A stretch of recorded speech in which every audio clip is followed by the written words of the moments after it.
Happy Holy Day, Moors, and welcome to House of Reawakening Minds. House of Reawakening Minds exists to provide for exploration and practice of spirituality in an enlightened community dedicated to the honoring of the myriad of sacred pathways to the universal creator. We are a holistic center for spiritual grounding, free thought, self-discovery, and Moorish science. An awakening experience for all ages. Tonight we are pleased, as always, to have with us our National Grand Sheikh, Taj Tarik Bey. Let's receive him. I want to thank you all for supporting the House of Reawakening Minds, and also to recognize that we're very open to the issues that affect our people's everyday lives. And I'm grateful to have a forum by which open conversation can be had on things that really affect our people, instead of in many venues where the controversial issues that really injure our people are ducked or not spoken of. And you know how it is, people say they want the truth, and then when you start telling them the truth, they start running or start making excuses. Most of you are aware, but I want to state this before I came. You know, how many of you are aware of one of Brother Abdullah Il Bey's early books, Etymology and Vocabulary? Anyway, but very vital. And I brought about 10 more copies down. I knew they were running out, and a lot of people have been asking for them, and they haven't been available. Only with their 20 notes. But this is very important, particularly for those of you who do research and writing and in your everyday communications, because you have a very grounded foundation in fundamental etymology. And one of the issues with our people in relationship to doing research is that they don't have basic etymology skills, which have been held back from them. And of course, many people, even on our side of the nation, know it but won't teach it because they're keeping our people in what you call the lower levels of human development, which we refer to as belief systems or social solid systems, while they themselves have a higher degree of knowledge, and they have pretty much kept this information from our people. So this is one of your basic tools, so keep that in mind. Yes, and don't hesitate, you know, to make sure you fill your library. Anyway, this particular volume is 20 notes. And I just want to remind you all, because I was also talking to a producer, actually a week and a half ago, who stopped past to see me. And actually,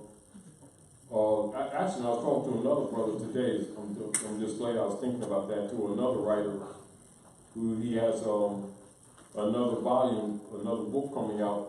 And I was talking to him when I was on the train. He had called me and gave me a synopsis on his new work and seeing if I would critique it, right? I remind him of getting this because I mentioned etymology to him before, and it's actually changed a lot of his approach to writing. You know, as a matter of fact, he's going to go over one of his past books. And plus, one of the books they put, you know how they always steal stuff. And he's seen some of his outtakes in some of the movies. It was, you know, I told him, you should expect that. Tavistock Institute, you know, they control all the patent office and stuff like that, the copyright office. Now, the other deal I wanted to mention before we get into subject is the issue of the certificates, good brother. The certificates, it's only process. Now, and as we said to people before, in the order of the Great Seal, to mainly protect the order from less than honorable people, are we clear? Yeah. The process was in place, whereas you would make application and send it to the Library of Congress, a cover sheet, send it to the Library of Congress, and it would be received by us, or like in due process years ago, the Emir of Land of Nod, or New York territory was Raleigh. And I was elected emir of a Shekiah territory, which is New Jersey and the nationality area, part of Pennsylvania, you know. And then we would deliver to you Blocks of Destiny 1 and 2. That was processed only for protection. The Library of Congress doesn't afford that to you. They send you the certificates, and then that verifies your application for them. Are we clear? And then we deliver to you.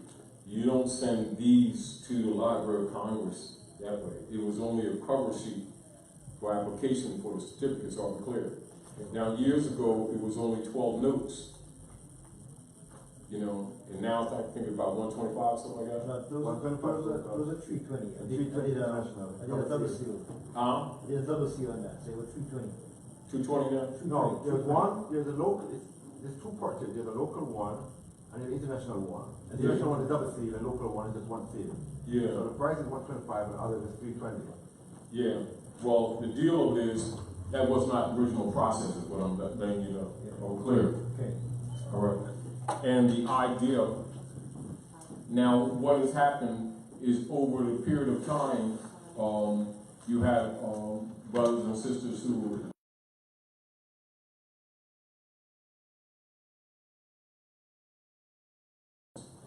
and this is one of the reasons why we start sharing the information openly, to cut out these middleman opportunists who keep coming on and dishonoring the principles.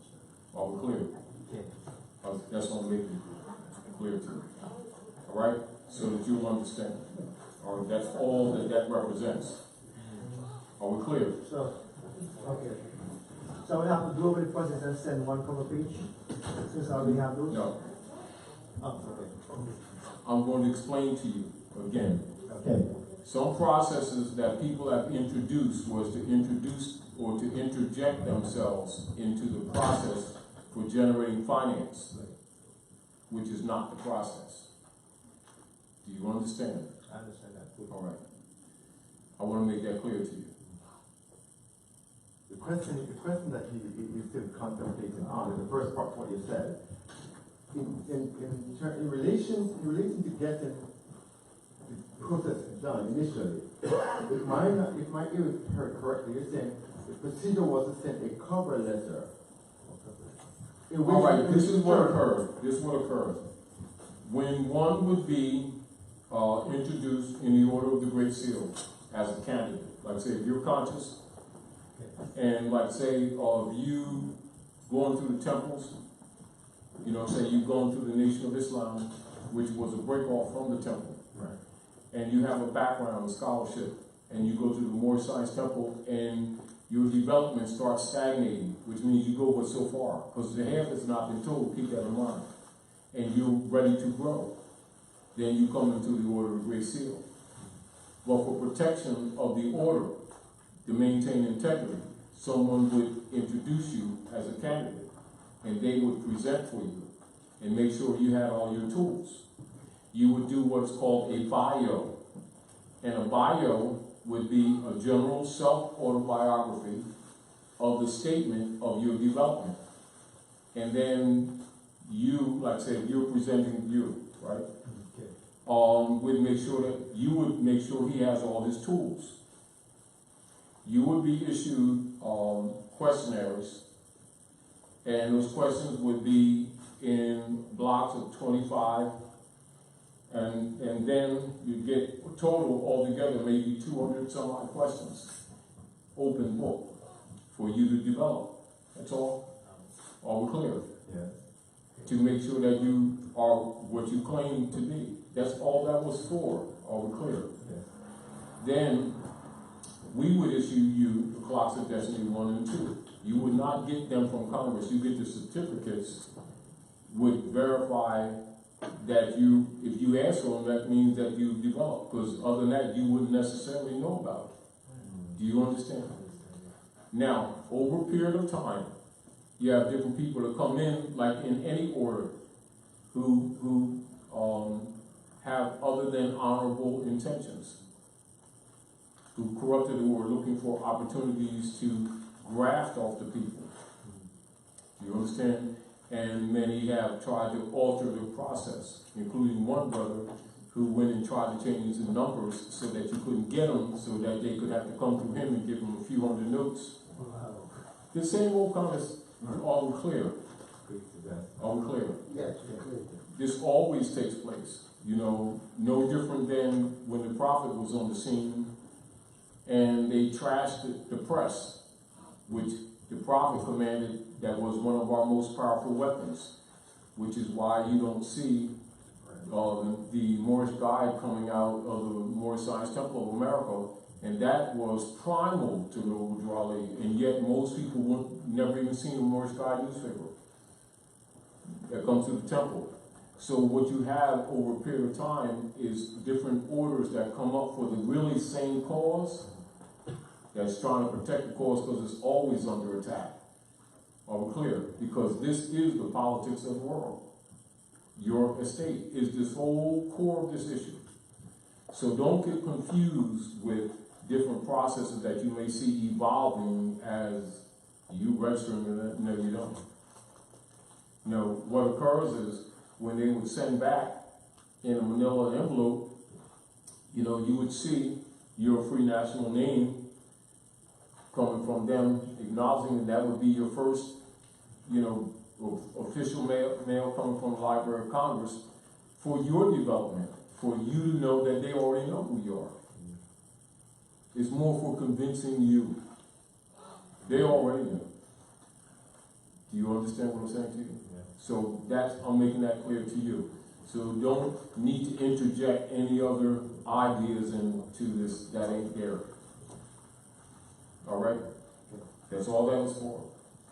Now, because of persons who came in over periods of years who contaminated the process, we just made the stuff available to people because Rome is attacking the people while it would take time for them to develop and evolve.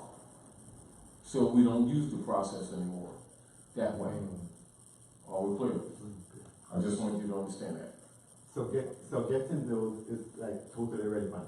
Yeah, but the point of it is, the other deal is that we wanted, like when people get the clocks, etc., for some residual of the economics to go to the institute in Cleveland that CMB had set up. But like any other order, that devolved into split offs and different people being dishonest too. I'm clear. Yeah. I'm just telling you what it is. And so we have the constant fight of trying to liberate our people with people, Europeans ramping up their operations, their Phoenix program, and the COINTELPRO operations, and then people interjecting themselves into the movement with the purpose of undermining.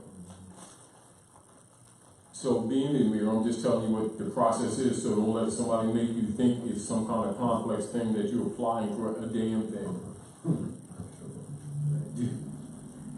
Are we clear? Clear. Yes, Yes. So, Branson, Islam. what is the Islam? What's the solution to combat this? What do we? Consciousness is always the solution. In other words, like this. And the other deal is, you, like the prophet said, I'm cool. You be cool. Stop. Don't let stuff alarm you. You're in the back. It's sort of like, you're boxing. You're in the ring, and you're good for 2 minutes, and then you smack you upside. You go, hey. What's the solution to him start popping inside the head? You put up your left. Stop getting excited. Chill out.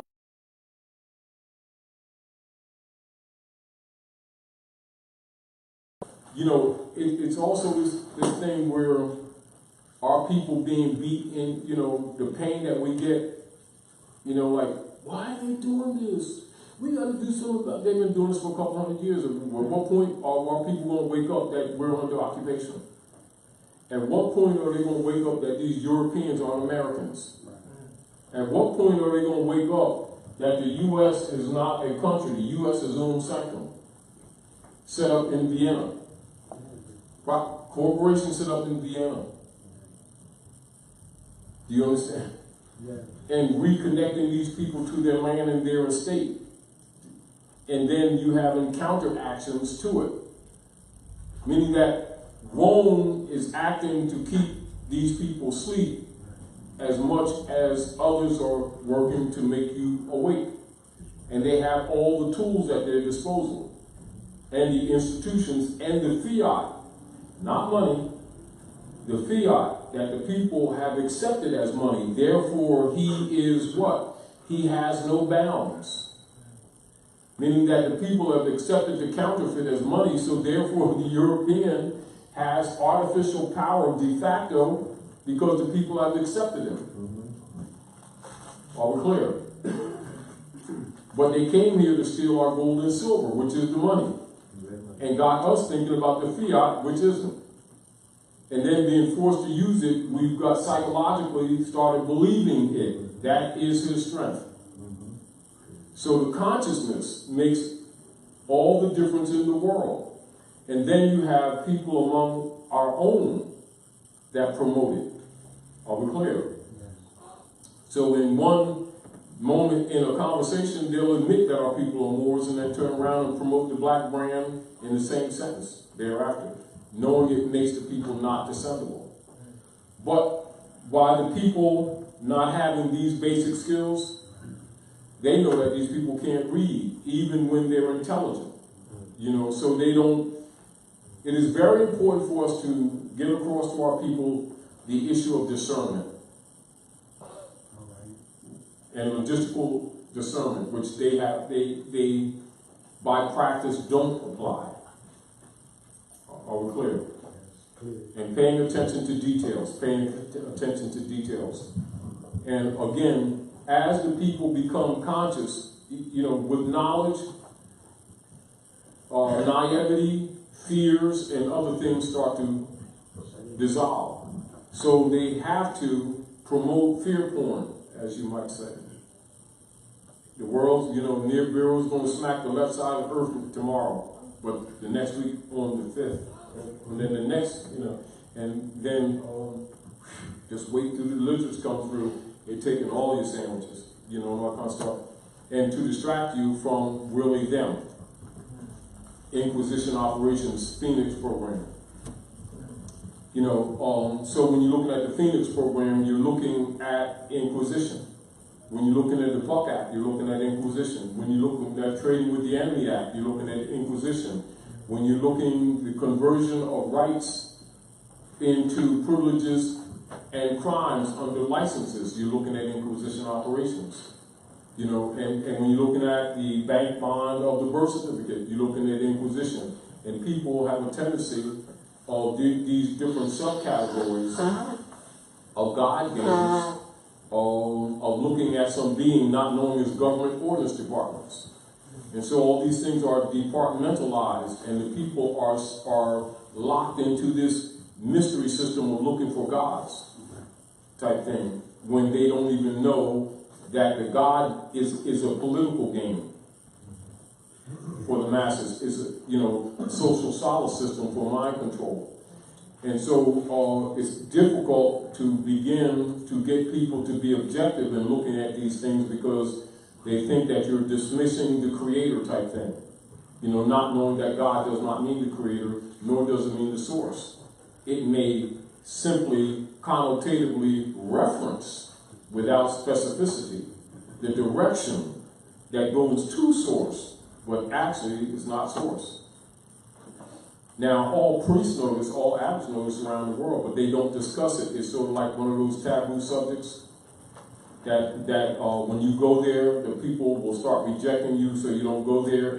But meanwhile, the problems of humanity go unsolved, because until you deal with the reality of what's going on here, you're not solving anything. You're not going to solve anything. You know, so again, and it's back to even asking your questions on multiple levels. Open dialogue about the real things that affect humanity is necessary. Some people, when you start telling the truth, will get up and walk out. But it is what it is. And so you got to look at, let's get out of this idea, you know, that we all have, that you're going to save the world type thing. And let's get out of this idea that you're going to stop the bloodshed because you see it. No, what you're going to do is limit it. And you'll be good to do that. Now that's a blunt and honest statement. Now much has to do with Mother Nature coming to our aid, because nature herself, the laws of nature will come to your aid, but she does not recognize personalization. She only recognizes legitimate sincerity. You know, also when you have the masses of the world from all walks of life, every 5 minutes burning out, you know, God sales, whether it's come from Islam, Judaism, Christianity, Buddhism, etc. The priesthood themselves know that the concepts that the people have in general are totally false. Totally. But it does not mean you dismiss that paradigm. Do you understand? It must be clarified. For instance, say you be an addict, right? So if someone presents to you Quran, you know, Chodam, you already know that what people call God today is derivative from Quran. But Quran is just a general term dealing with higher knowledge and the collective unity of the human spirit, not a being in the sense that people take it. Do you understand what I'm saying? But if they would give the people the background, then that would spoil the monetary gain of the priesthood of all the orders that they've been robbing the people in the name of gods. When God is contemporary, it is not ancient. Do you understand?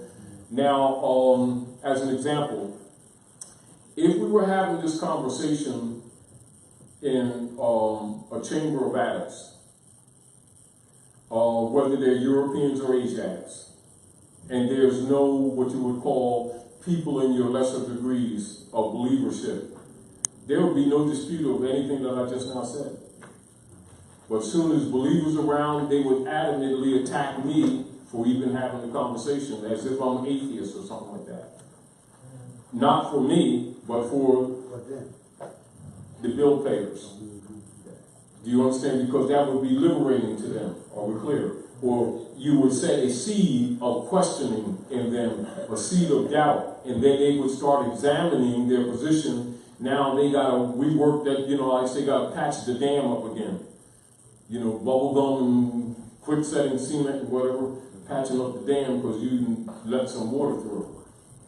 Now keep in mind the masses, you know, in general, as a general rule, think that, like, say, if you're a Grand Dragon of Kyklos or the White Camellia, and she's a Grand Sheikess of any of what you would call Muslim order, right? That their position is so disparate that they would be at each other's throats necessarily.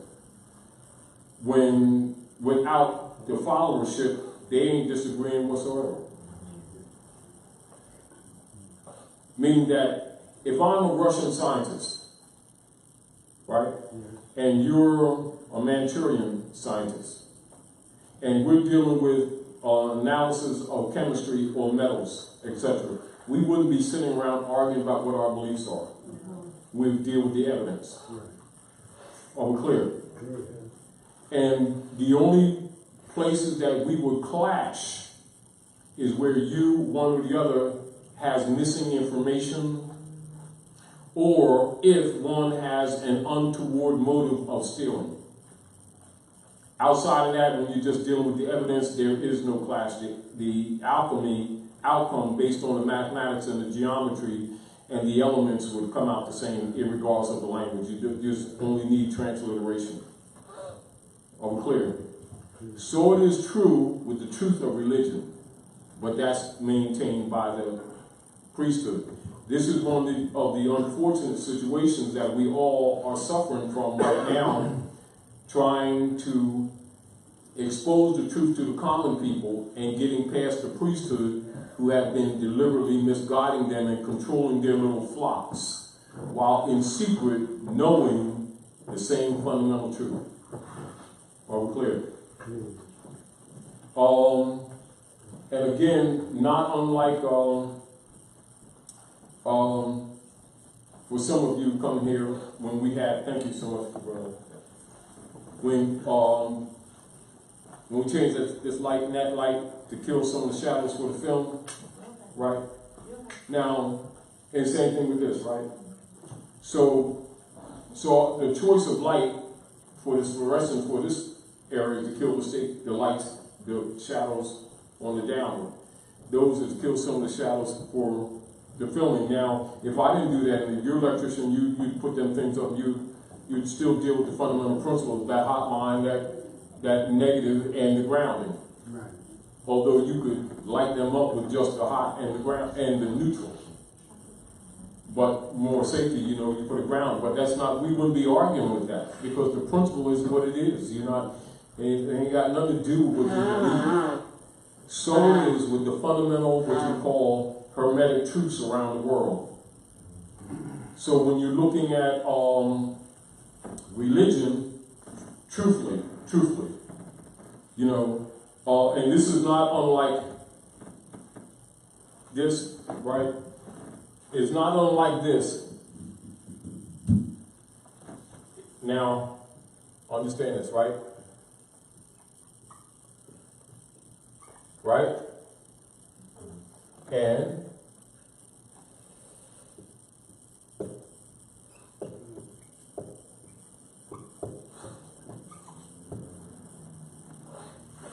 right? So now, if you see that, that's general creed for most people, right? If you're corresponding me and I see that, I already know that you're 360 degrees. Do you?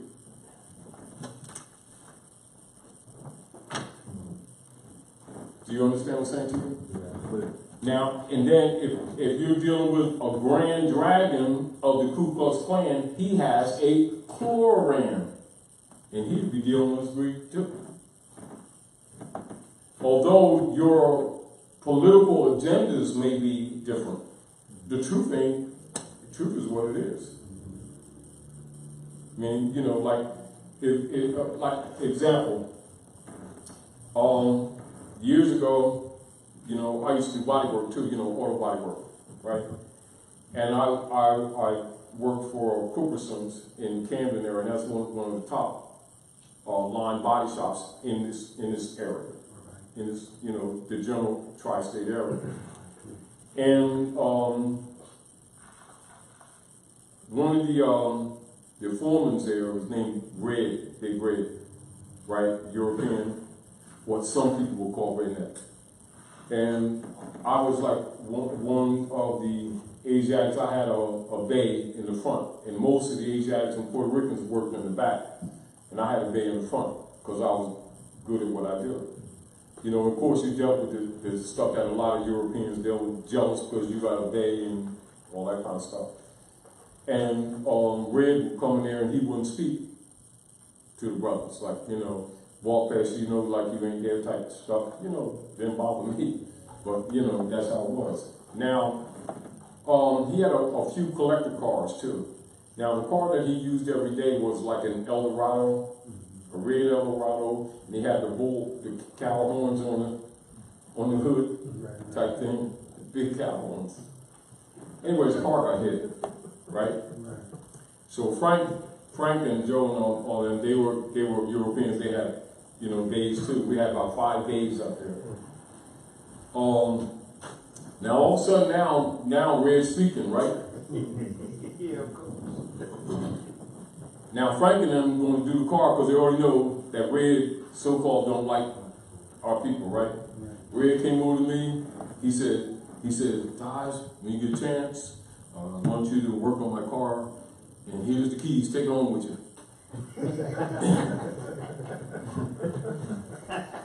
Do you understand? Yeah. He's dealing with it because he already know I'm going to do it right. Yeah. Right? Now, not that Frank and them didn't do stuff, but I had the techniques, I cut 2 cars in half, put them back together, and you never knew there was 2 cars. Everything, welded, painted, I did everything. You know what I'm saying? Plus, I did a little bit of advanced techniques. You know, and even like when they had some of the rare cars in the back, you know, that were sitting, that were project cars like Rolls and stuff like that, you had to do lead. They didn't want body work. They didn't want body fill on them. You had to do metal cutting, stretching, and lead. The way they were produced. You know, so a lot of them really, really expensive cars, you don't put no body fill on them. You know, I knew all the techniques.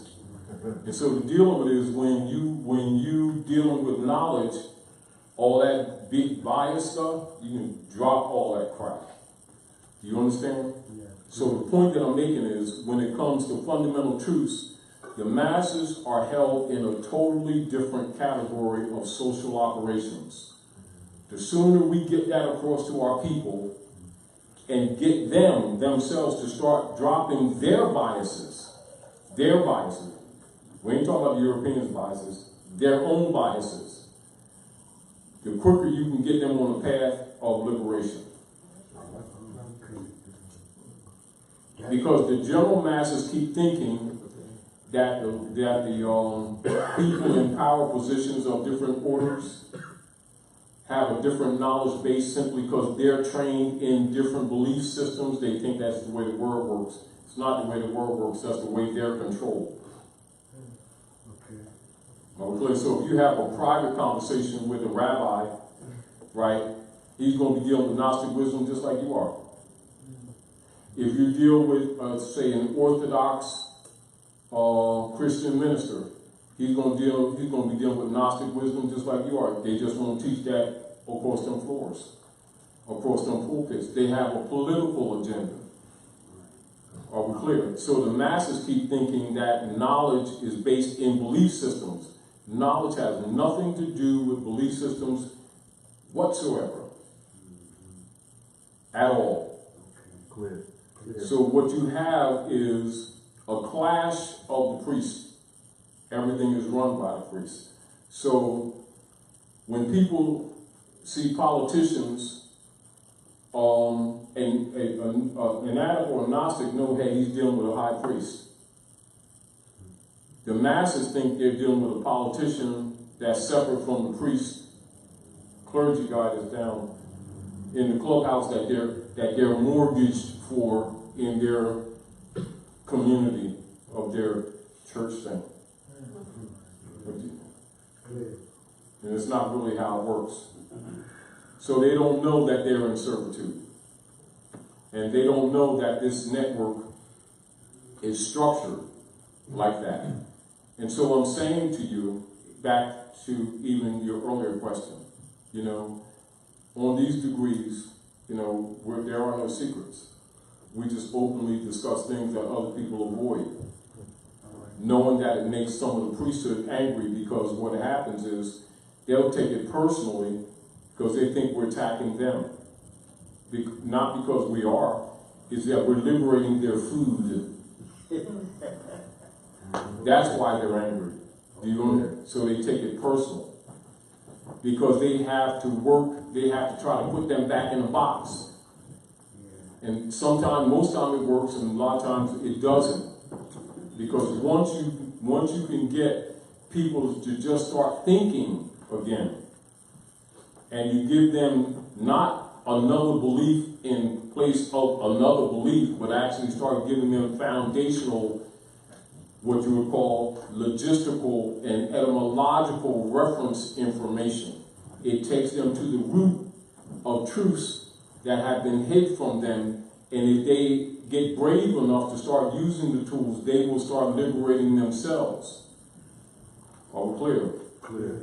So the passion that we often come up with when we're looking at the problems in our communities and say, we need to really get together and have a meeting in truth, you know, bring the band, you know, bring some popcorn and stuff and just go through the motions, because until they have certain key knowledge, you're not doing anything. You're just going to have nice meetings and you're going to have fun and everybody's going to do hallelujah to you or kumbaya or whichever game they're into, or like this, and that one, or the salami bologna thing, or whatever flavor ice cream, and they're back in the box. What concerns a lot of the politicians, the high priests of the world, is this man that came along, Noble Drawley. He spoiled the soup. Because he pulled the wool off of all secret societies. And a lot of people don't recognize it immediately. And some recognize it somewhat, but a lot of people even still take him wrong. If you know, or even see certain keys that he put out and start looking at etymological presentments and saying, well, he said this and therefore, and I understand. But if they didn't have certain background, they didn't get it. But if they did have certain background, they would recognize, because he already told you. He never held back. He said, the half has not been told. If I told you everything, you would go back to sleep. He says, I want active Moors, not passive Moors. So he ain't denying your pedigree or your birthright. He's talking about state of mind.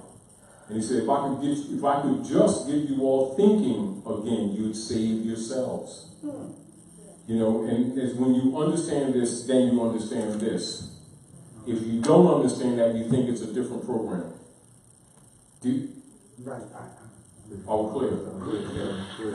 Now, You just gotta get them past the yes.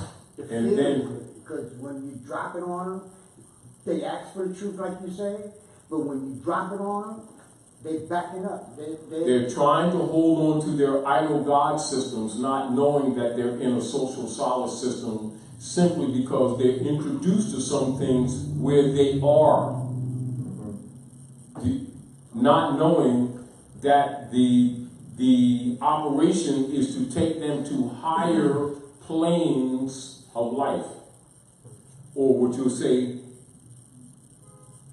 helping to evolve them so that they can begin to recognize the dimensions of things. To multiple levels of seeing at once. That is often not recognized until they get a Gnostic background. But because they're locked into SSS systems, it's very often difficult to get them liberated enough to see beyond surface. And so a lot of them drop off before you take them any more degrees. But meanwhile, those who have been living off of them will immediately attack because they don't want that to happen, because they live off their virtues, including people having turbans and fezzes on. Are we clear? So those with turbans and fezzes will more often say the European, but they will call him sovereign in order to protect the comeback, or what you call the loop. See, so the European knows, you know how like they say you want to look like you're telling on somebody, or looking like you're against the system. So they'll have someone that's of Asiatic origin during the race argument, like they're helping our people. So they'll call the European white man, so the European's not offended because he already knows that that man just called him sovereign. So he's telling the European that I'm not threatening you, but I'm pacifying the sheep. Clear. Because the European knows that he's not white man. That the sheep are actually the white people. Clear.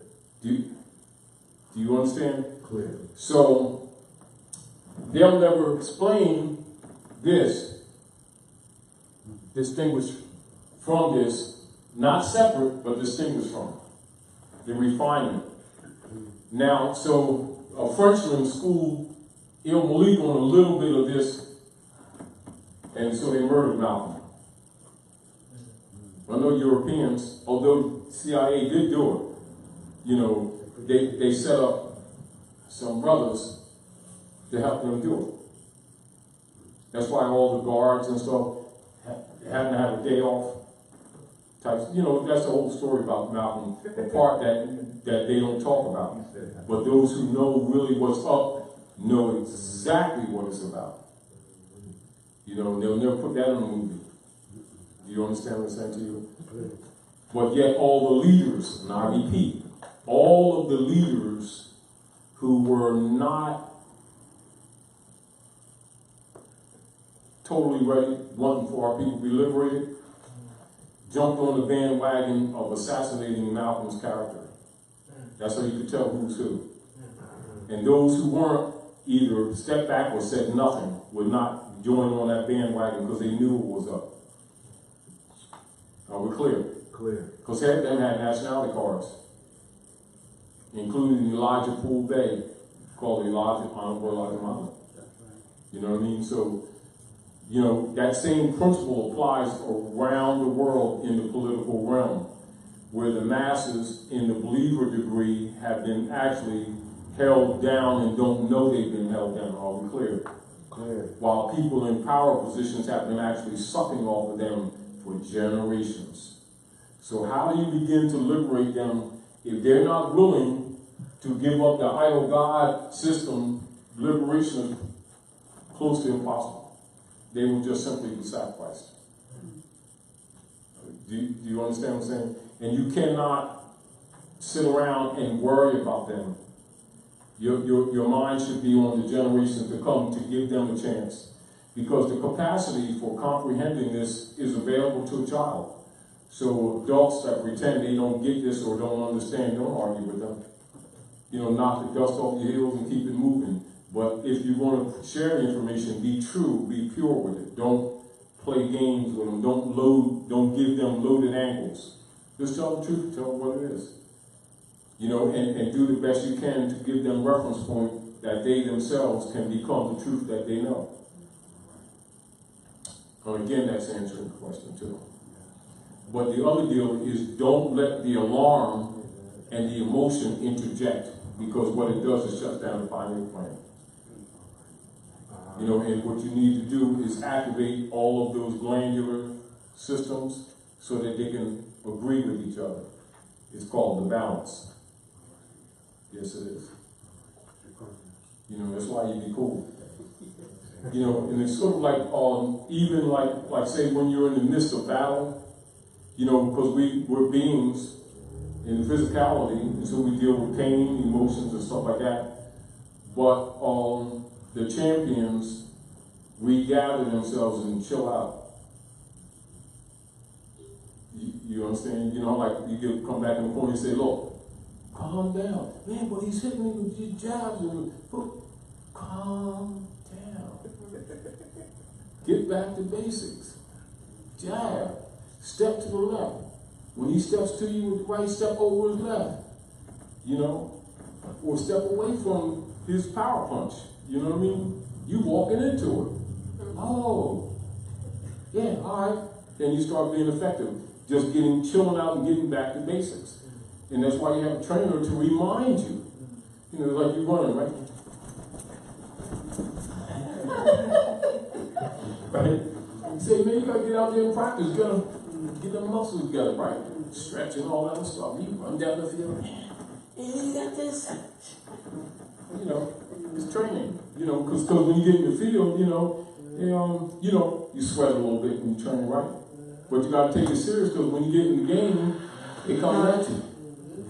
You can't do the fake sprint, and you gotta do the real sprint. You know what I mean? And it's not unlike that. Things are relative in life in general. And so the things that people need to know, and this is also, again, when we did the Dispeller, it is really not in itself an etymological dispensation, but part of it is an etymological dispensation on God. This is only to kill the mystery about what God, the word means, its origin, its timing, etc. It's not offensive, it's not to attack, it's just to demonstrate that people's concepts are incorrect. And they can take it or they can leave it. But they've been told. Now, if you want to be liberated, you got to start dealing with what things are, not what you've been trained, I say it just like that, to believe that things are. You know, the other unfortunate thing that we have is by the dark priesthood recognizing that the people are waking up, they're ramping up their attacks. Don't confuse they're ramping their attack up with you failing. They're ramping up their attack because you're having effect. Oh, they put up more barbed wire. It's because maybe you was jumping over the fence. You know, they're doubling up the gates. Locks on the gates. Because you didn't figure it out, you didn't get that. You know, and that's basically what it is. You know, so you see the European ramping up his Phoenix program. So write that down anyway, because we're not going to deal with that tonight, but it's very important for you to recognize Phoenix program. Now, just as a short notice to you, the Phoenix program is a cover operations of the Jesuit order through the CIA, which is part of the Jesuit order, in case you all didn't know that. They initiated it basically, you know, around like the Korean War, and particularly in Laos and Cambodia during the Vietnam War. And this is where they do the vetting, where they come with programs as if they're trying to help you. And so they befriend you, and they embrace your cares, right? And then they just devour you. So the Phoenix program is where they go into different nation states in the name of helping them to deal with, say, water pollution problems and other programs, when the real deal is they already sent agents in there earlier to contaminate the water. Then they get embedded in you, and then they start doing covert activities of war. Then they also do what you call projection, and they'll pay someone who's not as friendly to do things to you, to start you warring with someone, your neighbor and stuff like that, and they'll even do things in the name of others, and then what they'll start doing is funding both sides, and then they come and take over, and this is what they did in Vietnam, and the first thing with the terrorism game, and when they're the actual terrorists. And the Phoenix program is the fundamental pattern that is used for some of you who remember in the earlier part of contemporary history at North America, the Boston Tea Party, where the Europeans did what they called blackface and dumped the tea in the water and then blamed it on us. You know, and so that's projection. That same pattern is what they use to this very day. And so the Phoenix program is fundamentally what you see on the surface, and we won't go into this deeply, but where this so-called war on terror that you see today that people think is developed with the Bush family, and they developed with them. Phoenix program is really Unam Sanctam operations, and it is a repeated pattern of Knights of Malta, which is also an army of the Jesuit order, where they do projection, they do things in other people's names, which is another reason why it's very important for you to understand the Europeans' practice of calling themselves Americans and always interjecting that in every conversation until the people don't even question that they're not Americans. Are we clear? And then promote the Unam Sanctam policy, U.S., as a country, and then in the next breath, the United States, the private corporation registered in Puerto Rico now, which was once registered in Guam, the Philippines, and then in France, and then set up in Vienna, which is the Unam Sanctam operations of European corporations under the oligarchs of Europe. And that's what these operations are that you're suffering from. So when our people who don't know the origin of these operations, they get confused because they actually, most of them, except for those of you who are conscious, think that the United States is a country to this very day. Even people that so-called educated. But they don't know that education is training for animals. Erudition is for humans. You know, and this is again why they have secret societies to keep those who are in what you call power positions erudite. Go ahead. Give her the mic, I want you on the mic, please. And sing that song that you were singing before, too. Islam mercy. I know we was talking yesterday. He was in the background. We was going over the Dar manual, and we was talking about the obverse and reverse of the coin. Obverse and reverse. The Great Seal. Right, the Great Seal and the Phoenix Bird. And I think the writer was Raymond Cat. Yes. Something like that. So.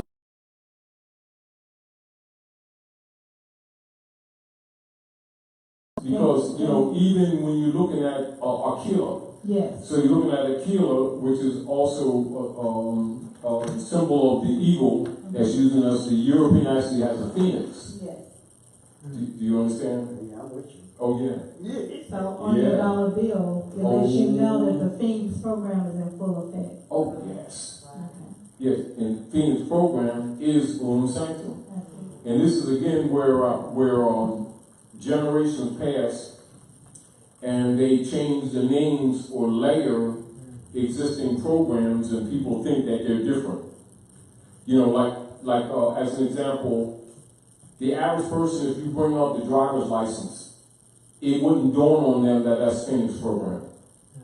And that Phoenix program is Unam Sanctam.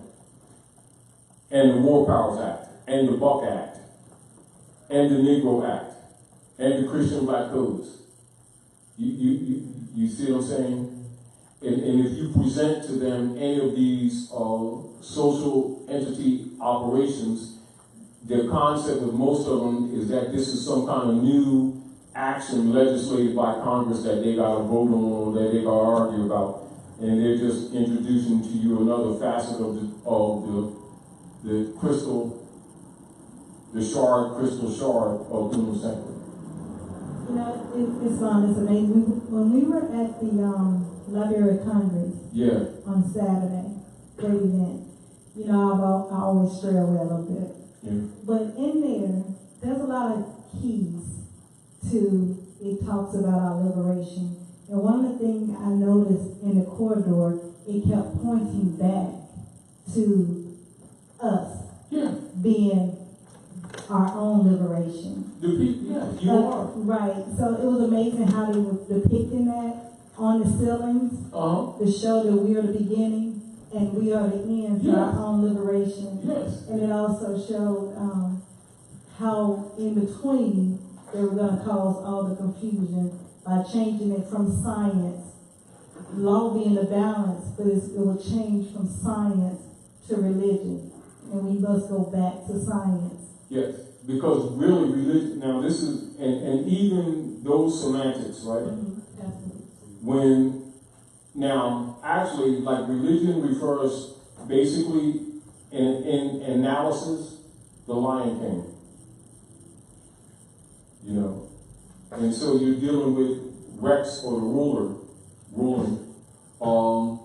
Now, the rule of culture on the earth or religious creed is really law of government, law, order, and governmental principles. And this is back to the semantics and the refinement.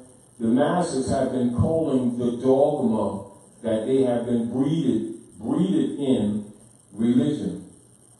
And it isn't religion. And the deal is when people begin to wake up, they start charging religion or dismissing religion, and it's not exactly correct. And the reminder, and this is redundant, and we always do this, but this is still redundant. which is why symbolically, as a reminder to keep you grounded.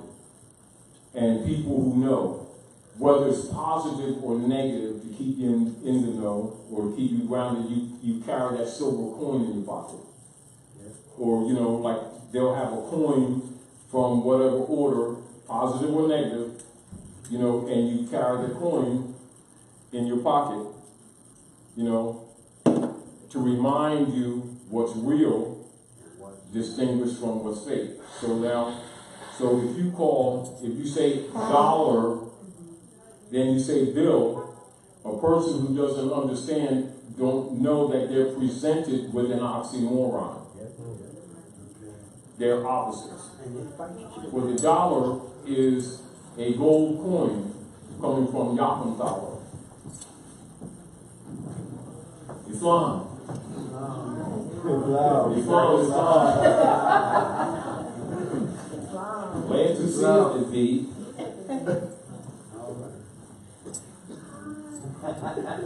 Welcome home, girl. I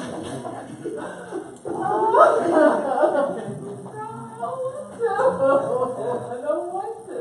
All right. I would never. Yes. Yes. No. Oh my goodness. Oh my God. Oh man. It's Probably like, what grade she's talking? I know. Who just walked in, Gracie? You have to let everyone know who just walked in.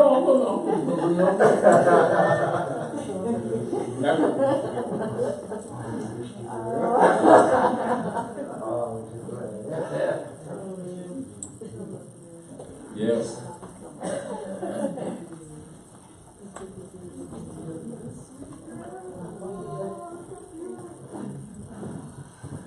Can you come up here just a minute if you don't mind? Come on. Really, Tom? Yes, Mom. Back to the From the dismal crypts of hell underneath the church chamber. Islam, sis.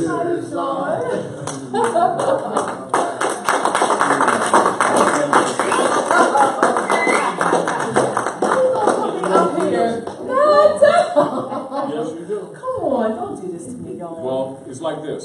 Oh man. This is real. Because one of the things we're talking about is Unam Sanctam. And people, when the European uses that, they're thinking the political body politic is Unam Sanctam. And that's a code for Unam Sanctam too.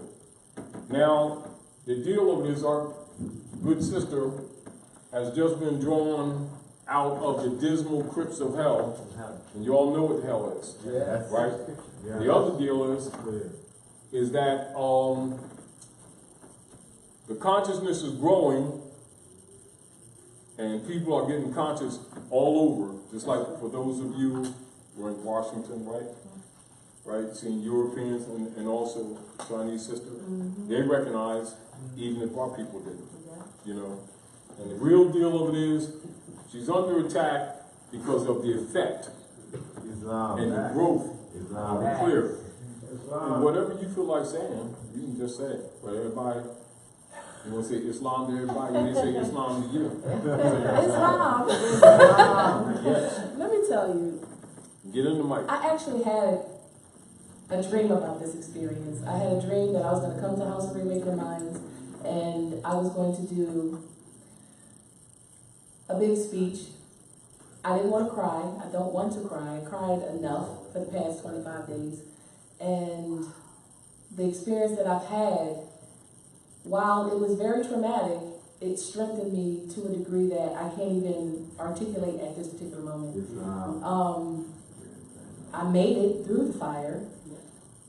I'm better off because of it, and the experience has made me so much more stronger, fearless, as well as why it's so important for us to nationalize, for us to be doing the things that we're doing to strengthen our mores that are declared as well as undeclared, to not be in fear, and realizing that the fear that is within us is the lack of knowledge.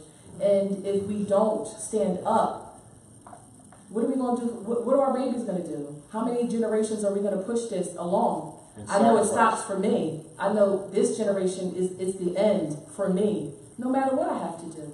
No matter how strong I have to be for all of you. And when I'm on Facebook, I usually see my face. So it's difficult, I don't get to see my face. and see the Moors saying whatever they're saying, because it strengthens me and it gives me much more zeal.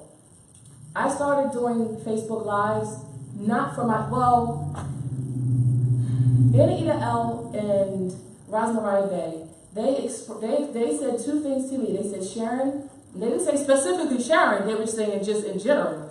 They said, record yourself speaking and play it back to yourself.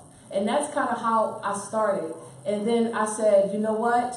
People need to be able to understand what's going on. And I kind of got it. It took a minute listening to Taj Tarik Bey. Don't get it twisted. I rewound his videos over and over and over and over again. And some videos took weeks to get through because it was so compounded with information. But I did it. And I knew, based on my experience in colonialism, in the corporate venue, I knew that I could bring a level of organization and process that I've learned in those corporate positions to my nation. And for 37 years, I was doing things against myself, and now I can take those skills that I used, that I utilized against us in colonialism, and bring it to our people so we can be strengthened and do the things that we need to do and to build our Moorish empire here at Morocco. So if I say anything, that's kind of the only thing that I really wanted to say. Please be with me while I reestablish and bring back together Northeast Post and get back into nationalizing and getting the Moors where they need to be. Islam. And I want to thank her for her resolve. And one of the things that I was projecting to you is that certain communications are necessary, some are not, because they're there. Now, Rome will do what Rome does. Now, keep this in mind. Rome knows that when the women get this, really, and we're not talking, yes, that is over. That's why you're attacked. You understand? As a matter of fact, the other deal is, it's not because you're here, I'm just telling the truth, but I mentioned this before. The sincerity with which you came to this information with already propelled you by degrees beyond others who've had this information. Right? You know, I'm just pleased that when Rome made their executor attack, that you had the resolve to stand your ground, and I commend you for that. Islam. And a great teacher. Self. True. So I just want you to know that we love you. I love you too. And we got your back too. All right? Why are you trying to get me to fight? I mean, okay, Islam family. I said it. I mean, Islam heirs. Yes, heirs. Thank you. Thank you. Now, give her a hand, y'all.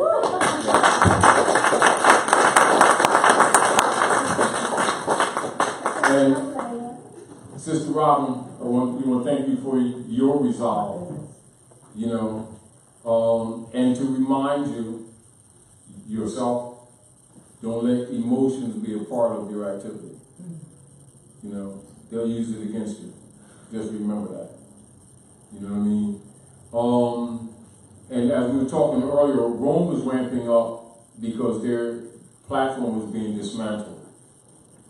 And even though, like many of you talk about when you're seeing the dog and pony show, you know, with Donald Trump and with the Klan, you know, still their argument amongst themselves is still over spoils that belong to neither.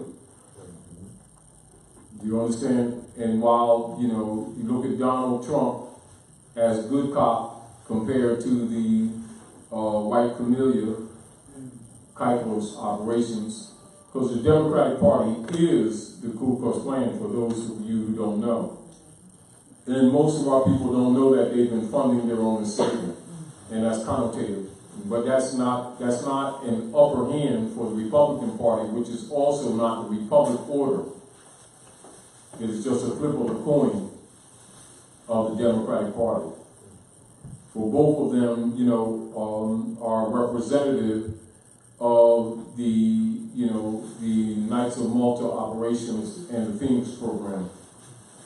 So again, as we were talking earlier, it's important for people to understand that the Phoenix program is still Inquisition hegemony. And while we hold them to the order or to the obligations of their claim, we know that they're not the legitimate government body. The legitimate government body is the people themselves are pretty much asleep. You know, and basically what you are, you can look at yourself truthfully as the noble displaced from the throne. Partially in dishonor, and partially just you've been overthrown. And their denial of the fundamental truths of order, of government, and of course the dogma systems of the idol god, fake gods, is to keep you in the status that you're in. Now, the deal of it is also, as you begin to evolve in knowledge, in relationship to the real politics, that also starts dismantling the system, not just what your different nation states are doing as they have stopped buying, or what you would say, funding the U.S. Treasury bonds. And that reflects into what Nixon set up with the so-called reserve currency for the U.S. dollar, or what they call the petrodollar. And that's where when they blackmailed the Saudi Arabians into not accepting any oil financial transfers without the currencies of other nation states going through the Jesuit order of the banking system for the Unam Sanctam operations of the Circle Church. And the reason I'm projecting that, because they'll just say the petrodollar being the reserve currency without telling you the connections or making the links. And so people's concepts of how they're looking at this stuff continues to be kind of muddy, and we've got to get it out of the muddy platform and get it into a clarity of what's actually taking place. And as you become more cognizant of how things operate, your mental changes on how you look at it. And of course your language will change also. But in your language changing, your thought process is changing, you're actually putting nails in the coffin of the vampires. This is again why they're upset. See, because the system of the operations of the Phoenix program requires blind faith. And so when they see the blind faith being dissolved, it is a political threat. Are we clear? And we need to be aware of that so that we can guard ourselves, you know, against that. And also recognize that the more we teach others clearly, the more you will be liberated. If you would seek the liberation of another. And tell them the truth without hopes.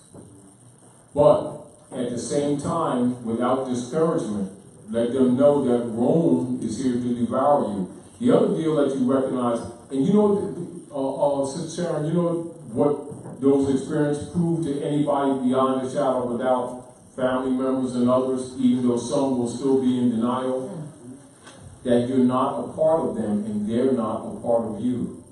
what do they need to do to prove it to you? What else do they need to do? And this is where people will keep thinking that we're the same people with different complexions. You know, that we don't understand. No, you're suffering under occupation. Unam Sanctam occupation, not racism, not prejudice. Unam Sanctam operations. And even with the persons that they interject among us, among our own, who do the little nasty things to undermine the progress, that's Phoenix program. Phoenix program.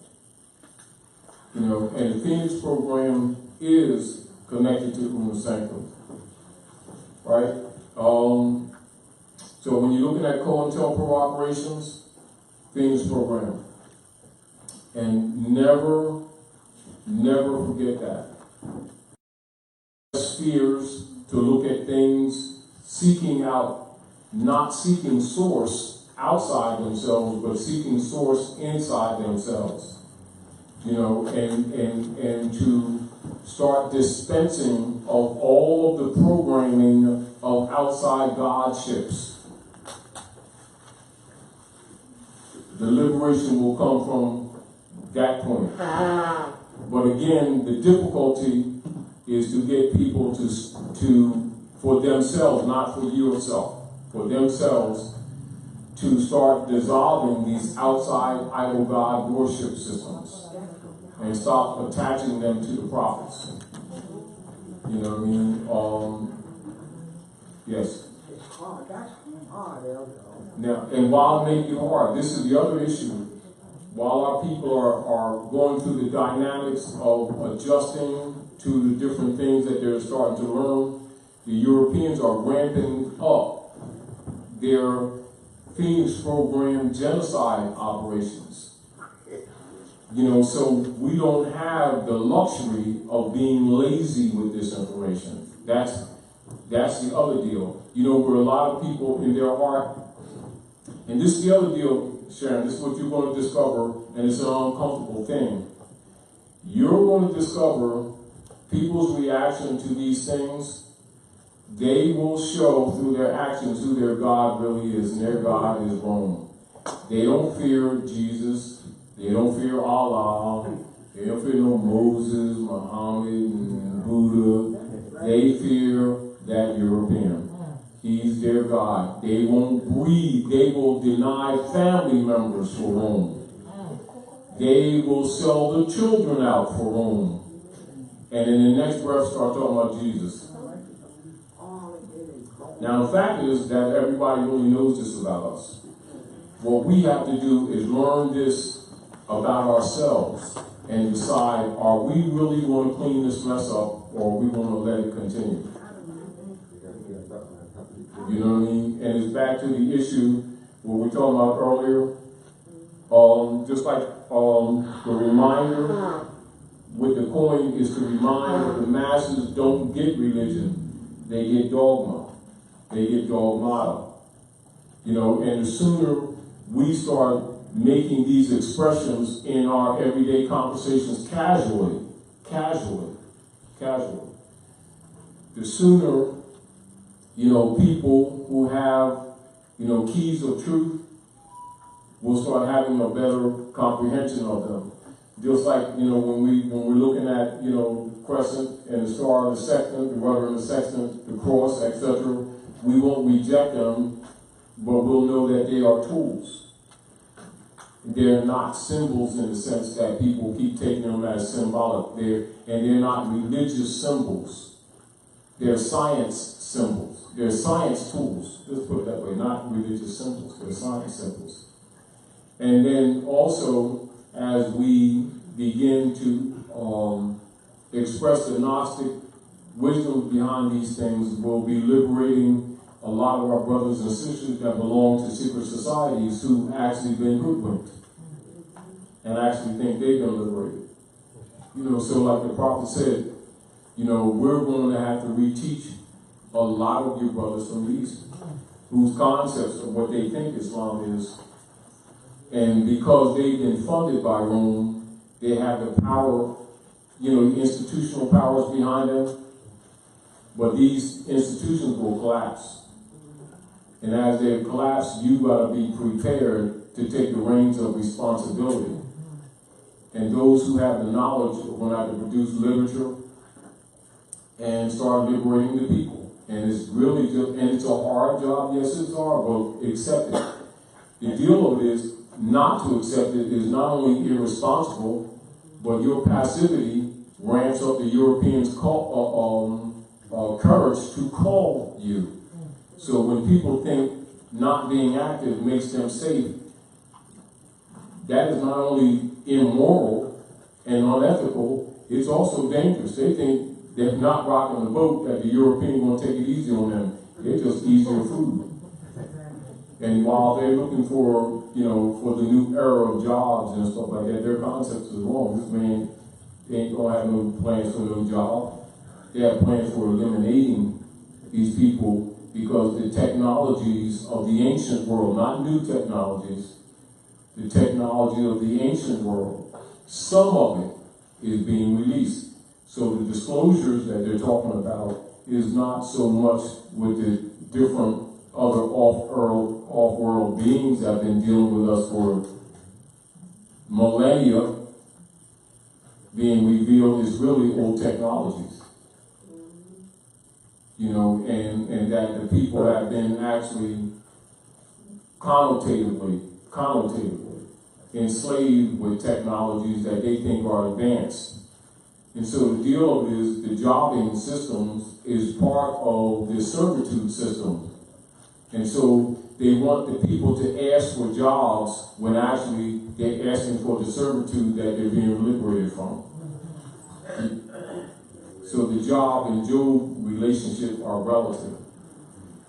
And not just that as much of the older technology is coming out or being disclosed, the paradigm of the working system as we know it does not operate anyway. So they're looking to eliminate the so-called workhorses, the donkeys, to make glue out of them. So these people are thinking that the politicians are debating with each other to create jobs type things. Their concept about this whole thing about job is incorrect, altogether incorrect. So the paradigm leap for humanity is going to be what's called somewhat discomforting at first, but even after they jump up, or say make a few degrees leap, and they start settling in, they're going to be jumped another few degrees that's going to be totally and dimensionally not what they think anything is. So while the changes, the discomfort that the advancement changes of that the people are experiencing, they're looking for a stabilization of an old paradigm that's actually being dismantled. So they want the people to look for a job that really is not the paradigm that's coming in at all. It's so like to get the people to desire to go back onto the plantation based on whether Republicans or Democrats are doing it when they're flips of the same coin. And the whole paradox and paradigm between Donald Trump and the Ku Klux Klan party is the same order. It's just that trying to get you to accept another version of the same crap. Although Donald Trump represents good cop, bad cop type thing. So just remember that. And again, redundantly, the battle that they're having is for the spoils of the Moroccan Empire that don't belong to neither one of them. You know what I mean? But at the same time, observe them because you're going to learn. Because the reflections that are taking place in the dog and pony show, particularly pay attention to the little things that Donald Trump says. Not that you should be concerned with the politics in the sense of you participating in it, because it's a play. But a lot of things he's saying is really telling you the politics and the history. And not necessarily because he's assigned to tell you that, is because to save himself he has to tell you some things. So pay attention. You know what I mean? And what you see reflected in that show is reflected in the Moorish movement. It is totally parallel. Totally parallel. But the deal is that they're still trying to claim your estate. Are we clear? Clear. They're still trying to claim your estate. And again, the quicker that our people dump, and I'm going to say this is like this, dump the idol god worship systems, the sooner they will work on their own liberation.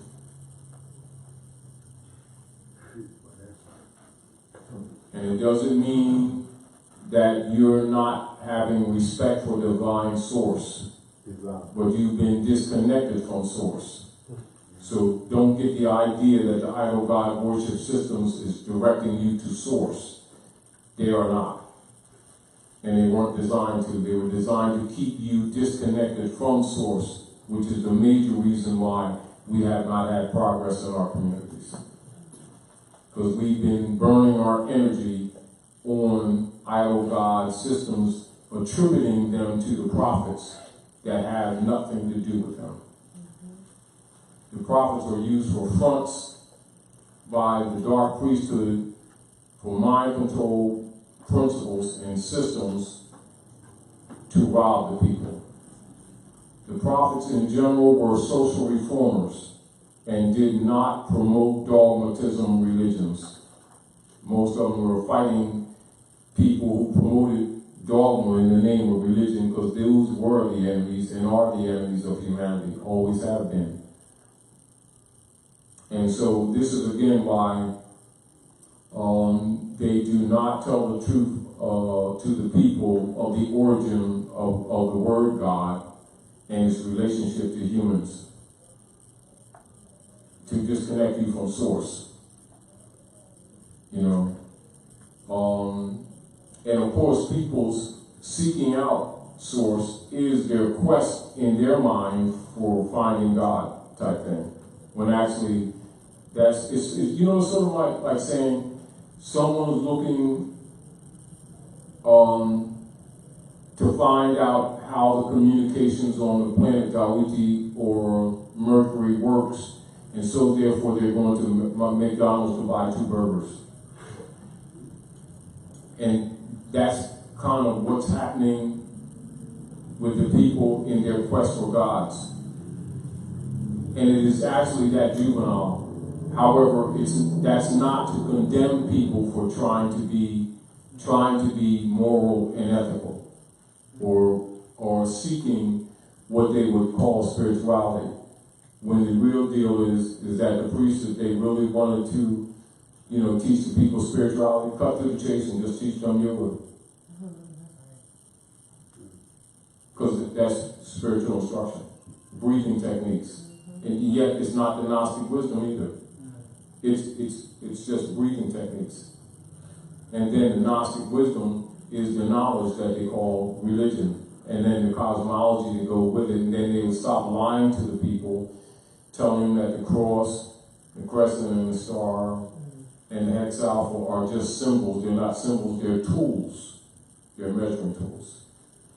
They're measuring tools for what you would call the inner and the outer radii, and so not that they're all circular, of the planets, etc. Their paths, their energies, their cause and effect, dealing with current or electrical current, etc., where you get the term currency, and even the movement of water, current and currency is not money. Although you deal with the movements of the moon and recognize the currents on the earth relative to the water and the blood flow. But of course now you're getting scientific, so instead of telling the people the truth, they keep this stuff anthropomorphic and keep them in a child state of mind, and they draw off of that, and that's where you get your belief systems for children that they teach to adults. and then they call that religion. And so the world is pretty much set in darkness, for they don't know that these things are tools. And again, they need that blind faith for the priesthood to maintain their power and mystery systems over the people. When you're able to overcome that, then you're ready to go up either side of the great seal. You understand? And then that's why you have at the top of it the eye. Now you're able to see all that is below. Are we clear? But also down in the center and see the foundation, or have a comprehension of the foundation of things. And this is again why the Great Seal is the symbol, or you call the symbol, or we'll say the tool of the Moorish nation, or the insignia of the Moorish nation, you know. And of course, those who conquer you don't want you to start thinking like that. Because once you start thinking like that, you start shedding the idol God systems, and just the shedding of it alone takes the weight off your shoulders. Then Mother Nature herself starts coming and then starts teaching you, particularly in realm. You know, and there's your process of your first levels of liberation. Then those who knew these things all the time, and others who know and have oath may come out and start just talking, rather than feeling that if they talk or if they start exposing this information, that Rome's coming after them and they ain't got your back. See? So when Drawley says, you know, accept not a stranger before thy own blood, what you'll find that our people keep accepting the stranger before their own blood, and so it makes people who know the truth hesitant to tell the truth, because their own will betray them for Rome, who is really their God. And so when you're talking about,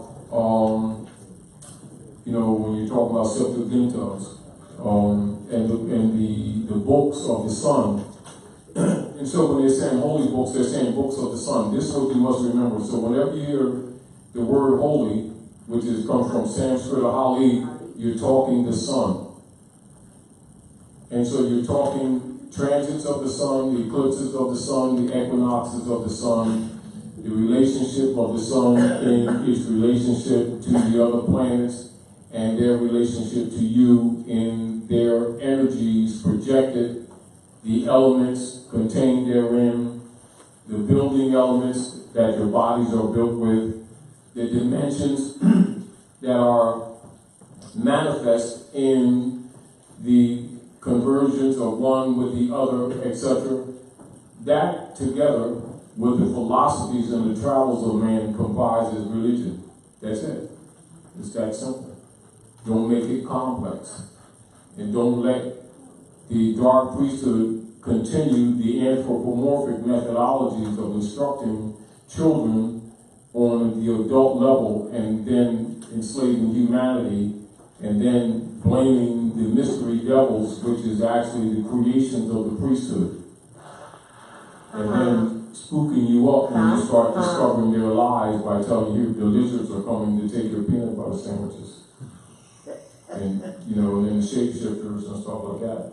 And you notice every time they talk about the off-world entities, they always give you sketches. But they had a conversation with them last week. You know, this is, you know, to fear, you know, to start transferring or projecting the guilt of their injuries on humanity on off-world entities. You know, because as the technologies come out, so will a lot of the older stuff that your forefathers preserved on walls, on stone, etc. And you'll find that, you know, everybody from the different planets aren't necessarily here to eat your brains. You know, it's just that we have to evolve some and show that we're qualified to start governing ourselves. You know, and particularly shedding Rome, which is really the demons. The demons are not, you know, not some, you know, red guy with a tail, fork tail and stuff like that. It's Rome. Literally men.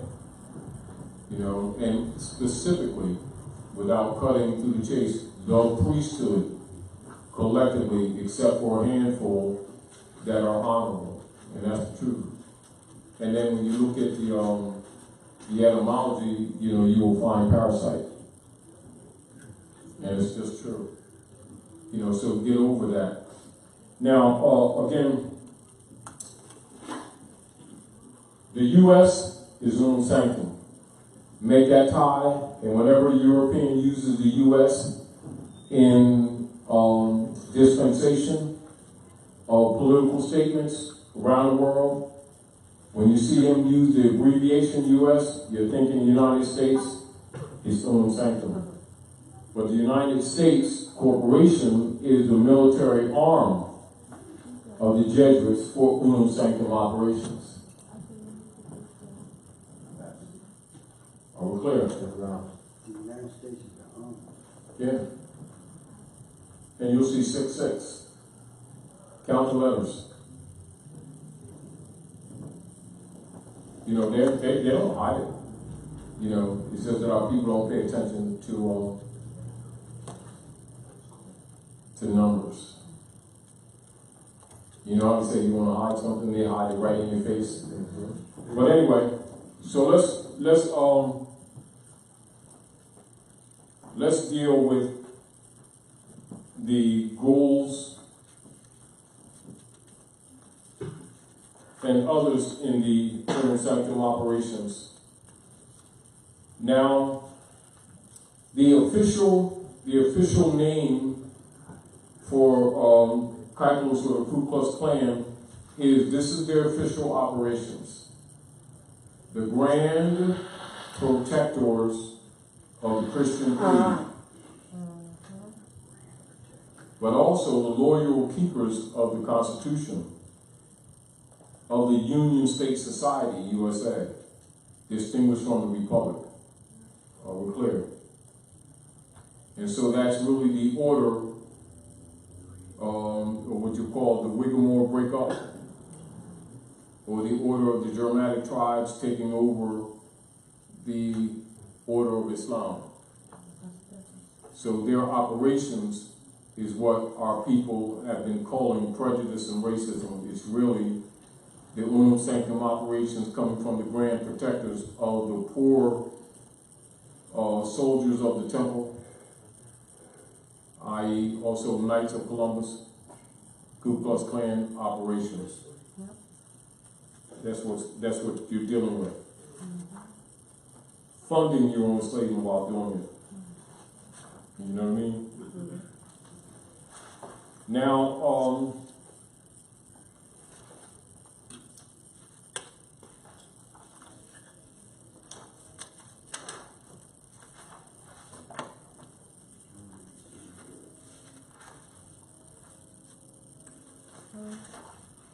Can I have that's a off get the mic. I subject want you question? on the mic. Yeah. Yeah. This question is a little off topic, but in one of our questionnaire, he refers to when was the head of Satan taken off? 1453 Byzantine. By the time right by Muhammad. Can you just elaborate further on what happened around that time? Now you're talking about actually like when you're coming from the Crusades on, no, you're dealing with the Punic Wars. Now Punic actually means Phoenician, Phoenicians. The Punic Wars up until when you're looking at Hasdrubal and Hannibal Barca Bay, and it's a sign from Aunt Hagar, who ruled in Central America. And then you're looking at Hammurabi's Code of Law.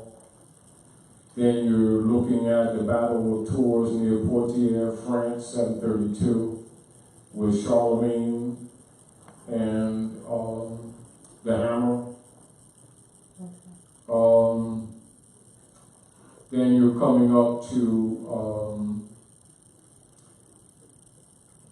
in between and up to Battle Lake, Michigan,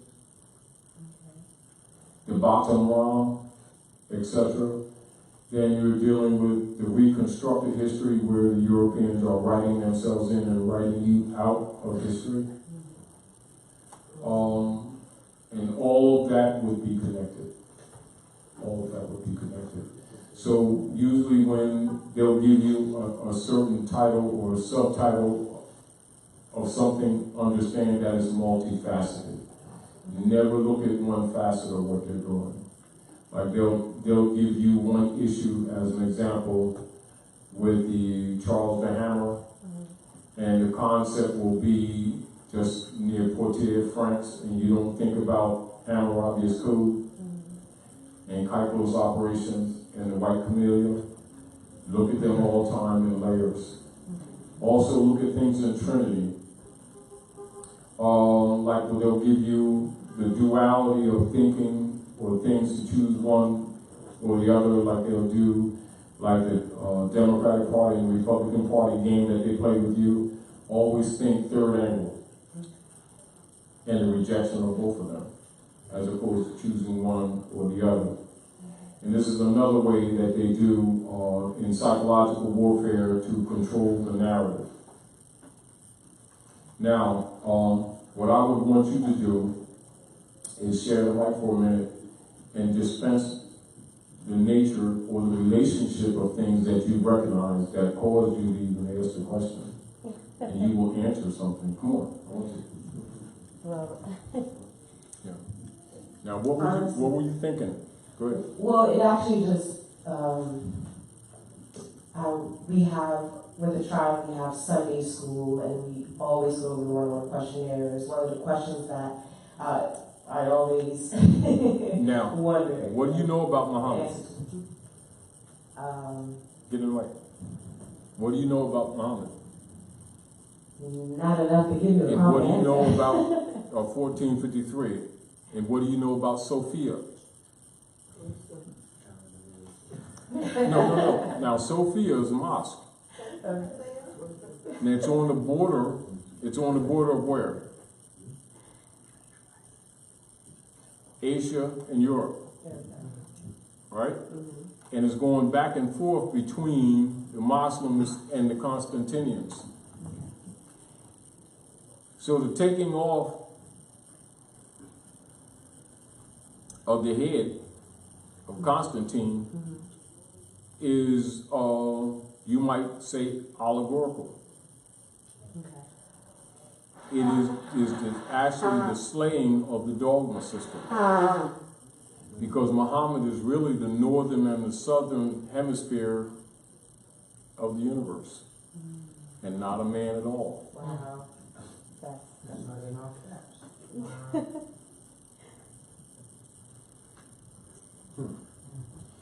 And Constantine is the order of Christ and Mary. The psychological system for world conquest, disguised as Christianity. So when he takes the head off, that means adul.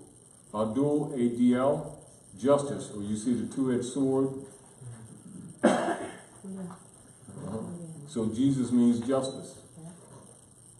Do you see how the connection? Yeah, actually. So now, once you understand that the taking of the head of Constantine is taking the head off of this lizard, this false analogy, this false concept, this whole dynamics of mind control, and not a being. Islam. Now, keep in mind that the anthropomorphic is the personalities. So for the masses, Muhammad comes to complete the cycle of the works of Yeshua, or Jesus. So you talk about cycle ages, right? And you're actually talking about eras of development of the human form and our evolutionary scale into different planes of life and dimensions, and really not living men at all. But for the masses, for the children, they are living men for the moment. Are we clear? but you're actually talking the dynamics of human evolution and development. Because who you are today is who your forefathers were, and vice versa. And you're recycling for learning. And so you're decapitating errors of time, what you call cycle ages. And so Muhammad takes Constantine's head off, 1453, Byzantine. And so you're dealing with the battles of Asia and the Constantinians. So now, when you're looking at the Temple Mount, you're looking at the dogmatic and terse misrepresentation of Israel today, with covering up the history of Canaan, which is Palestine, and the attacks against the Palestinians. You know what attacks against the Palestinians are?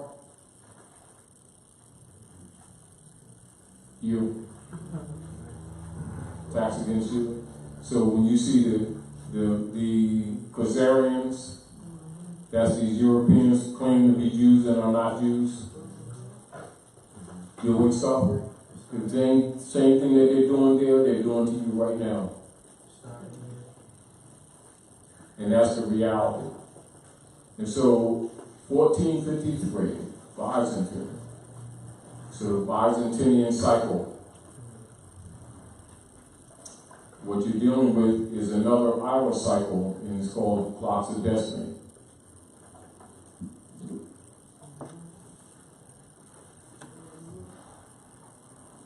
You're taking Constantine's head today. So when you look at things sort of like in what the masses look at as time periods, well, we measure time by cycle ages. And you look at them differently. Although you're looking at that, so when you're looking at Muhammad taking Constantine's head, 1453, Byzantine, you're looking at now.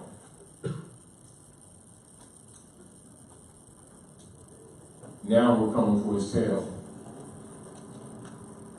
Muhammad took his head, we're coming for the tail. That's what it's really telling me. But when you first see that, you don't look at it that way, do you?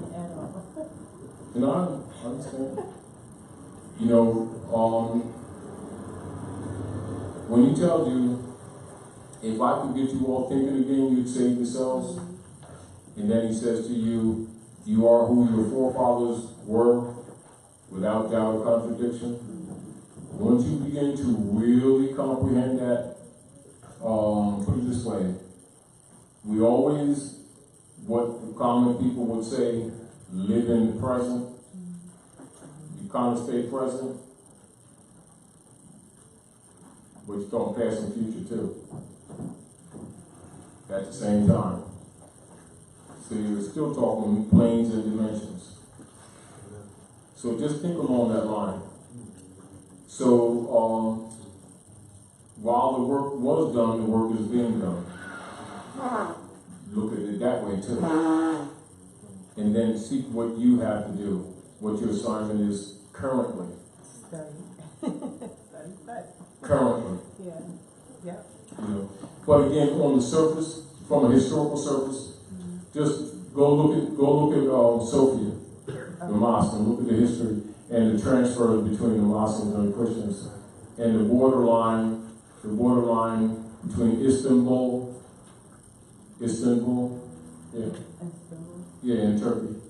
Oh, okay. Yeah, and then you'll understand some of the politics now in that era, and you'll also understand why the Europeans are attacking Syria right now. Why? Because now you would go back to Persia and the Persian Empire. See, so it's actually telling you multiple things at the same time. Mm-hmm. And so another way they're telling you the story in that old movie that a few years back, 300.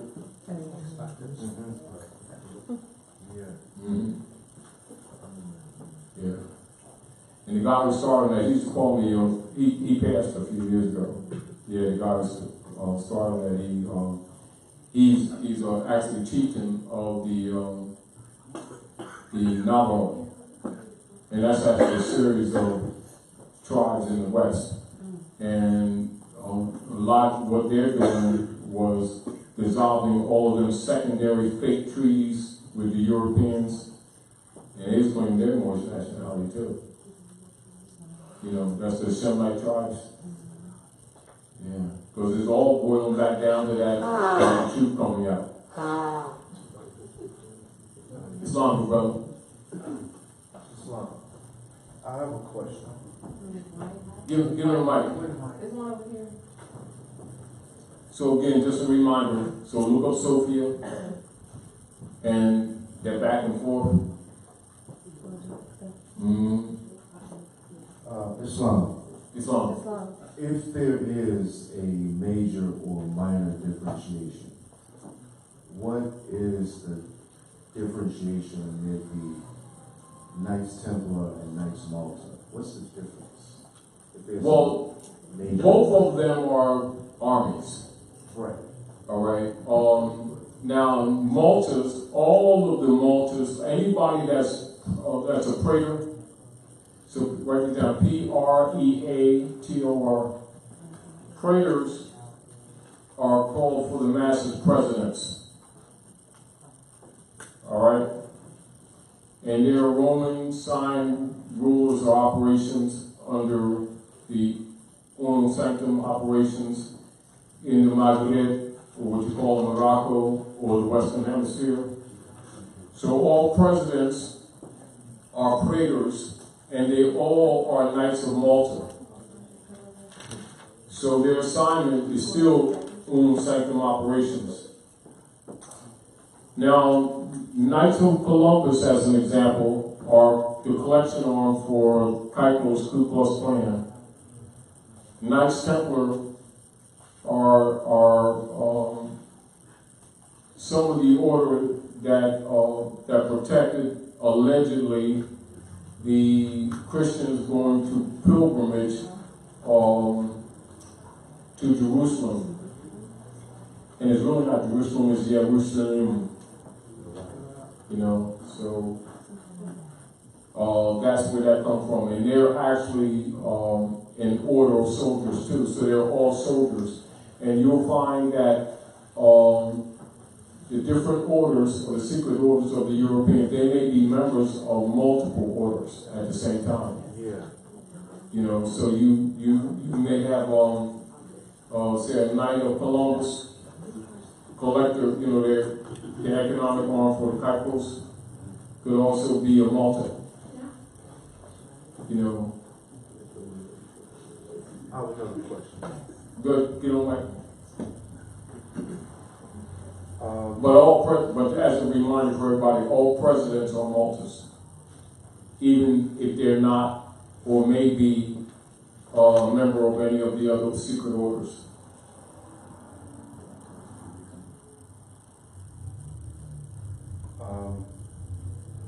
This is more of a gathering.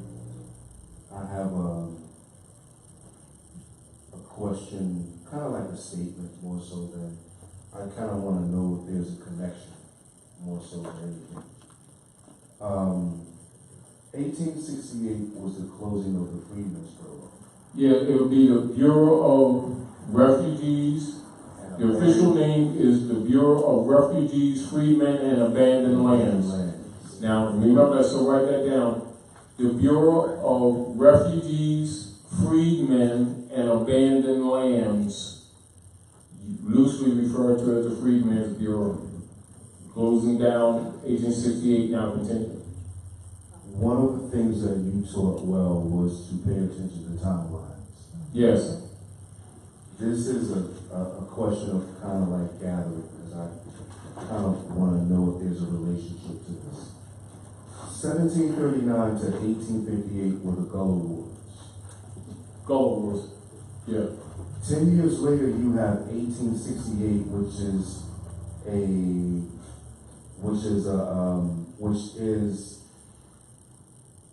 a document that was created called the Communist Manifesto 10 years later. Mm-hmm. Is there a relationship to the Communist Manifesto and what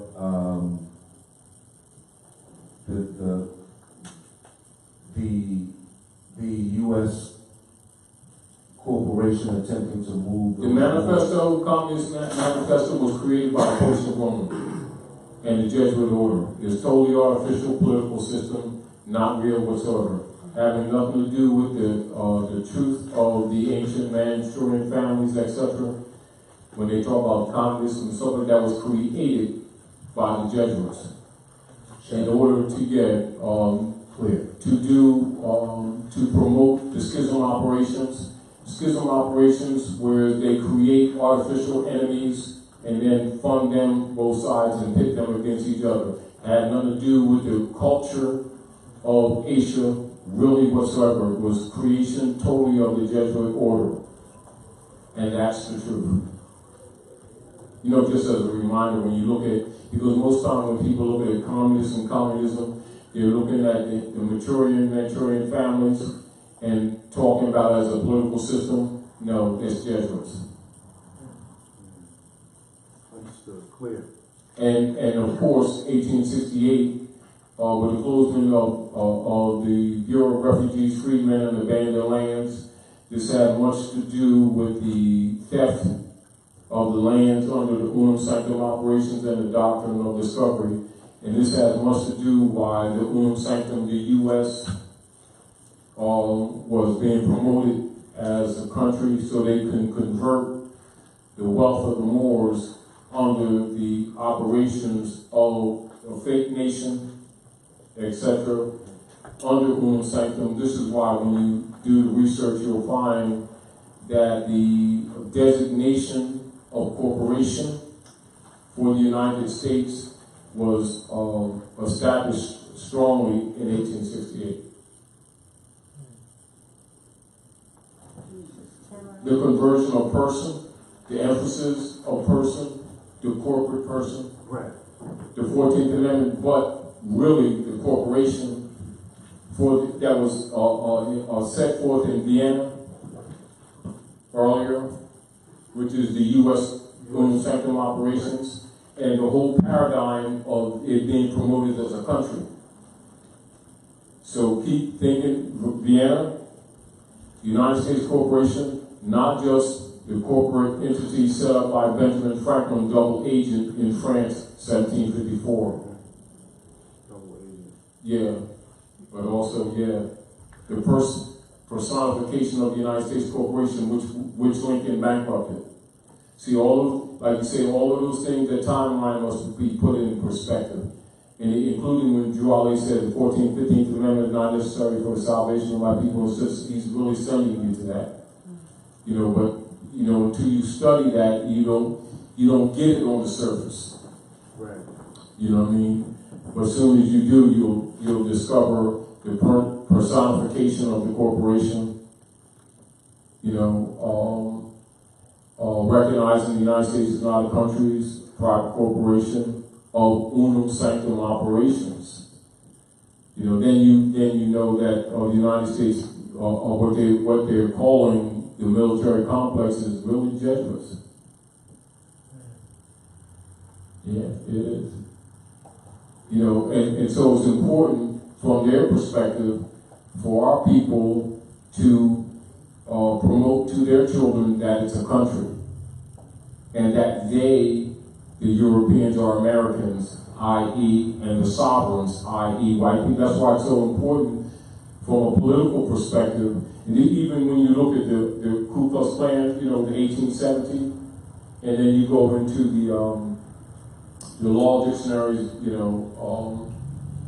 you will see the promotion of the Europeans claiming to be white people with the modification of the Naturalization Act by Ulysses S. Grant.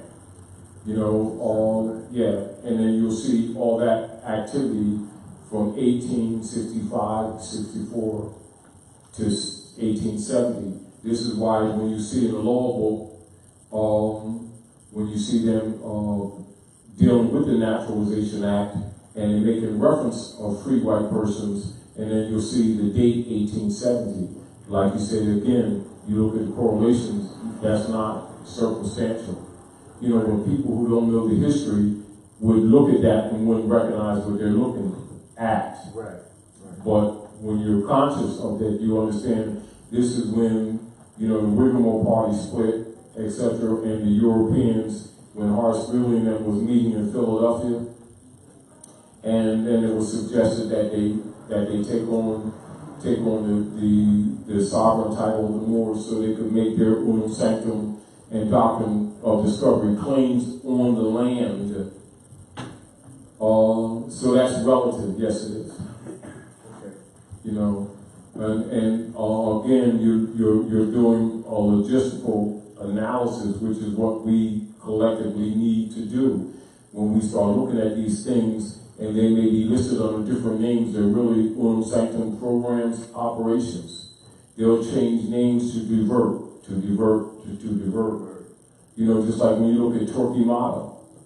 So you look at Thomas de Torquemada, the Inquisitor General, you know, for enforcing the tithing for the popes of Rome. So a person who knows the history knows that that's the IRS today. You see a person who don't know the history looking at the IRS think it's part of legitimate government. Yeah. Where those scholars know, so you say IRS, say Torquemada, and then your concepts get clear. You make the connections, and we start to do that with everything. Good. Speaking of timeline, the Treaty and Peace and Friendship, and you also have former presidents and current presidents always want to state the claim that it's the longest standing treaty. Who's signing for the Moors?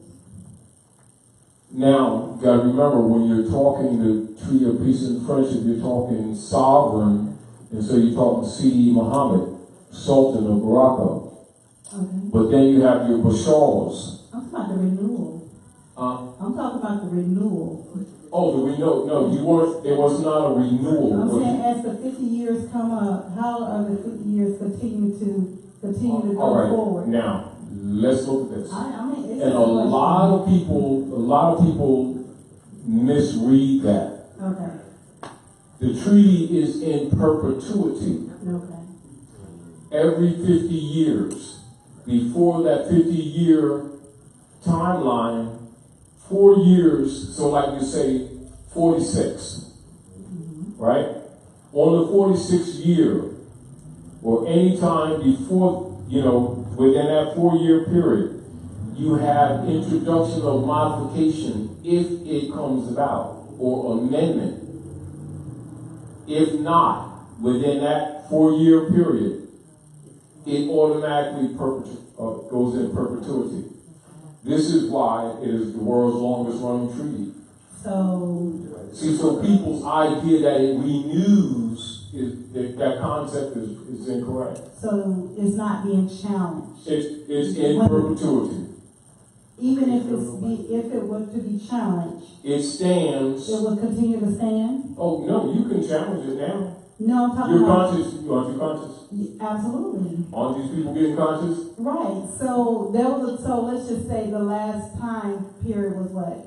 1830. No, yeah, the most recent one was what? 1986? It has never been modified.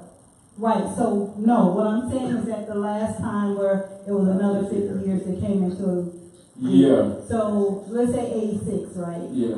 So 82 would have been a time period for if there was on any side a projection for amendment, that would be done. Right, so the Moors that were conscious during that time period of 82 should... 82. No, he said 4 years before. Oh, okay. So let's just say 81, 82 and just play with numbers. So our Moors that was in I'm not even going to call that, but just conscious enough to know they should have been on guard and challenging that. Let's put it this way. No dwelling, right? Mm. And you're looking at Act 1. You notice he didn't say articles, he said Act. Mm-hmm. Act 1. Mm-hmm. The chairman and moderator are put in power to make law into a force law if he lives according to love, truth, peace, freedom, and justice, and it is known before the members of the Moorish Science Temple of America. Mm-hmm. So now in 1925, as you already know, we registered the Moorish Temple of Science as a civic organization, teaching government. Okay. And then you know the issue of Heard's Law right now. So you have people like yourselves, who are qualifying themselves to step up. Then you have the Kenyan Moor named Barack H. Obama that did his exposure, his Masonic exposures, and he deliberately made that speech in Egypt. Then he deliberately exposed the Al-Moroccan flag, and they deliberately cropped out the trading banner. Then Rahm Emanuel, so-called Jew, did a proclamation on day 22 of December, the first full day of the winter solstice, i.e. the North Gate. So all these were signals, etc. But they're signals to those who are in their wake-up change, in their transference. Now, basically, when you're looking at the Treaty of Peace and Friendship, you're looking at the Constitution. All right? This is why you say the Constitution, the American Constitution, the Al-Moroccan Constitution come from Muslim law. So now when you're looking at the Constitution and you go back, you would look at treaty, right? So when you look at Article or Act 6 of the Moorish Science Temple of America, we're teaching our people their nationality and their divine creed that they may know they're not Negro, black, colored, etc.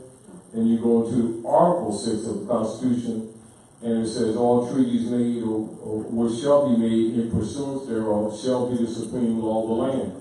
So now you're looking at the treaty 1787, 1786, then you're looking at the ordinance 1787, then you're looking at the Constitution Agreement 1788, 1789. And so you'll see that stands in perpetuity. That means it renews itself unless we dismantle it. This has much to do with the Knights of Columbus Ku Klux Klan dismantling the Republican order so that they would not honor it. Now this is where the breach is. However, you have the breach there, but you have the breach on our side of our people agreeing to be black and agreeing to be Negro. So what you have is sort of like a neutralized political playing field.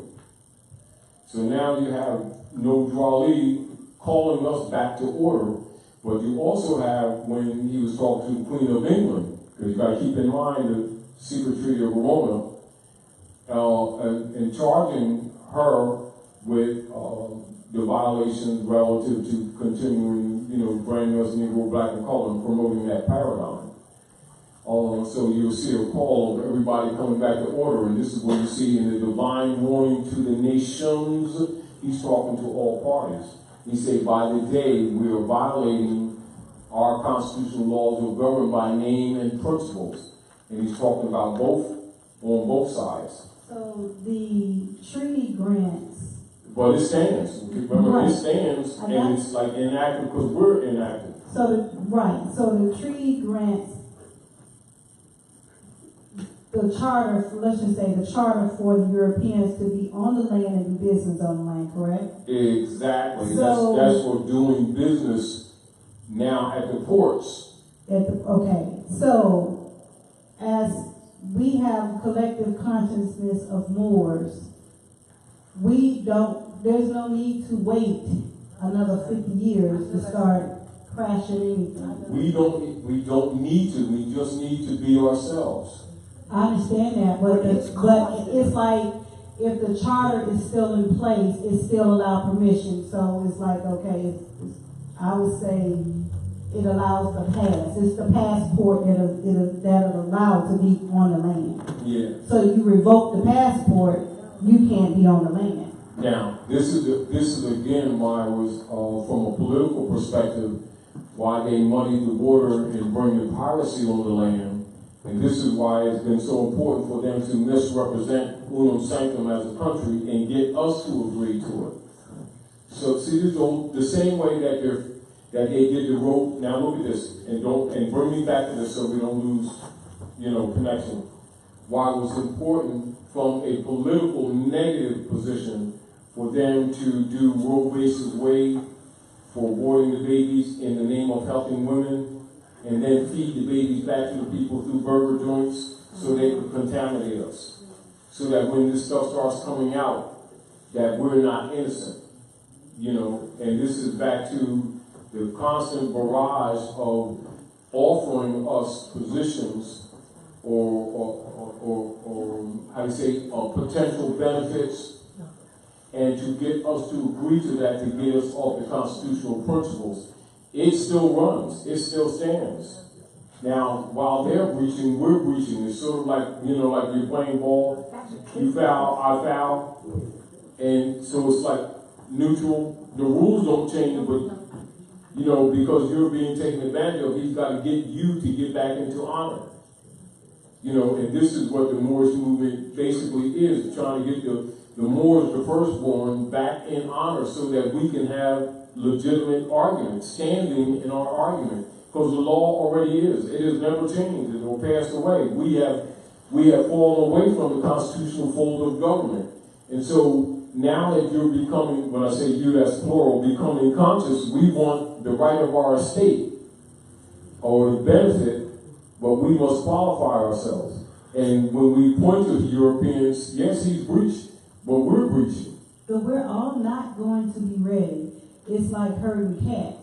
So it's like it's going to take the collective consciousness of the ones who are conscious enough to go into the battle and fight for the ones who just rather lay down and stay. This is what he said. Down. This is what he said.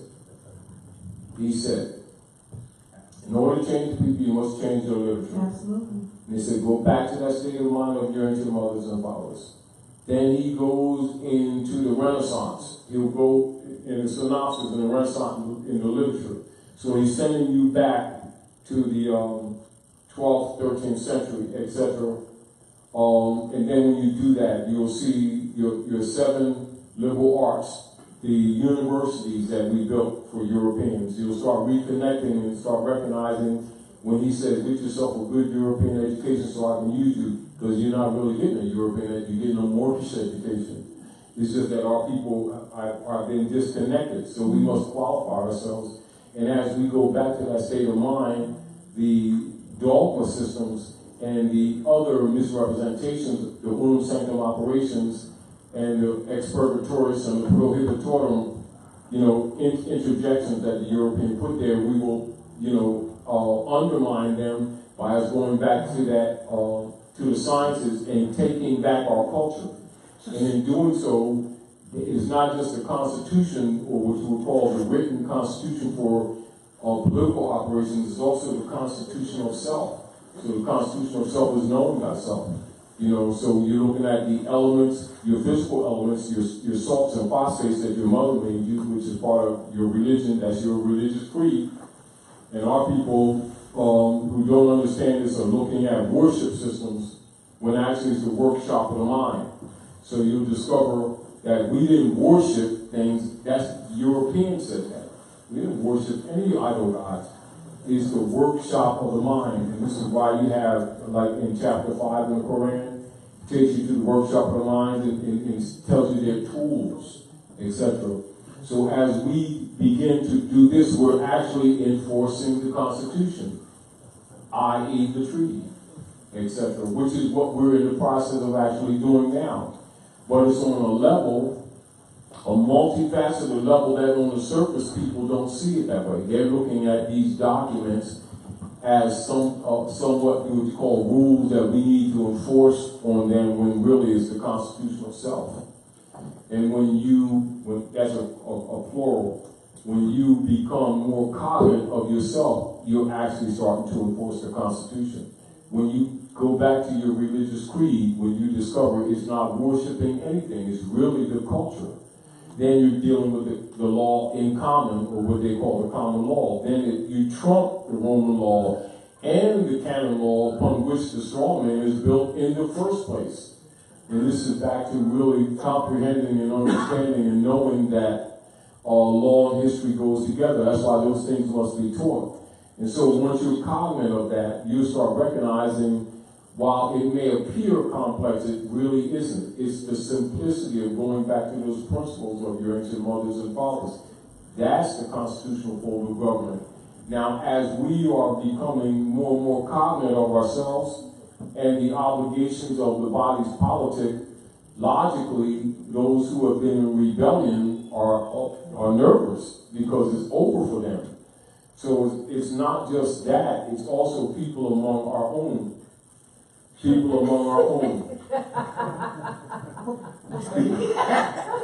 People among our own who are unconscious. They're not looking at this multifaceted. They're looking at, say, a document with these 26 articles or something like that, or there's 7 articles in the Bill of Rights with the Constitution. They're not looking at it as one document. And they're not looking at, when they're looking at, say, the Constitution for the United States, they're not looking at the foundation of the Declaration with nature's law and nature's God, giving you your Zodiac Constitution. So the Constitution is not just that instrument, it is literally the culture. You know, and again, I can't emphasize that enough. And I think that, you know, people limit themselves to looking at the instrument document itself and the articles when you're really dealing with culture. Truthfully, the enforcement of it is you enforcing the culture. Well, the institution is always taught us to look at its sections and the birth rather than looking at the whole. And we do, but that's only because, remember, the law, fundamentally, the written law exists for people who are outside of law. To bring them back into law. That's clear, but my concern is that what you just stated may take another 25 to 50 years of abuse. We're being abused and beat up bad. Well, isn't that like true? Yeah, it's true. No, isn't it like been true? Yes. Well, now, what has not, now, see your frustration? Dump that already. Yeah, I'm frustrated. Dump that already. All right. Now, understand that this will be cured when we're cured. We've got to stop looking for outside forces to fix what it is our assignment to fix. Let's look at this. When it comes to funding organizations, right? There's no community in North America, including the Europeans, compared to us, that fund more so-called houses of God in dead mortgages than our people do. They don't lack finance. It's being drained and misdirected. Now, for all the God games that we have been playing or claiming, right? Yes. Who begs more than us? For all of the salvation that we've been projecting into the public realm against our children and our family, talking about how saved we are, our special relationship with Jesus, God, Allah, Moses, Muhammad, whichever flavor ice cream that we're playing this week. Because we have a tendency every couple of years to convert to something else. You know, we got a new guy type thing. And we project massive amounts of financial supports.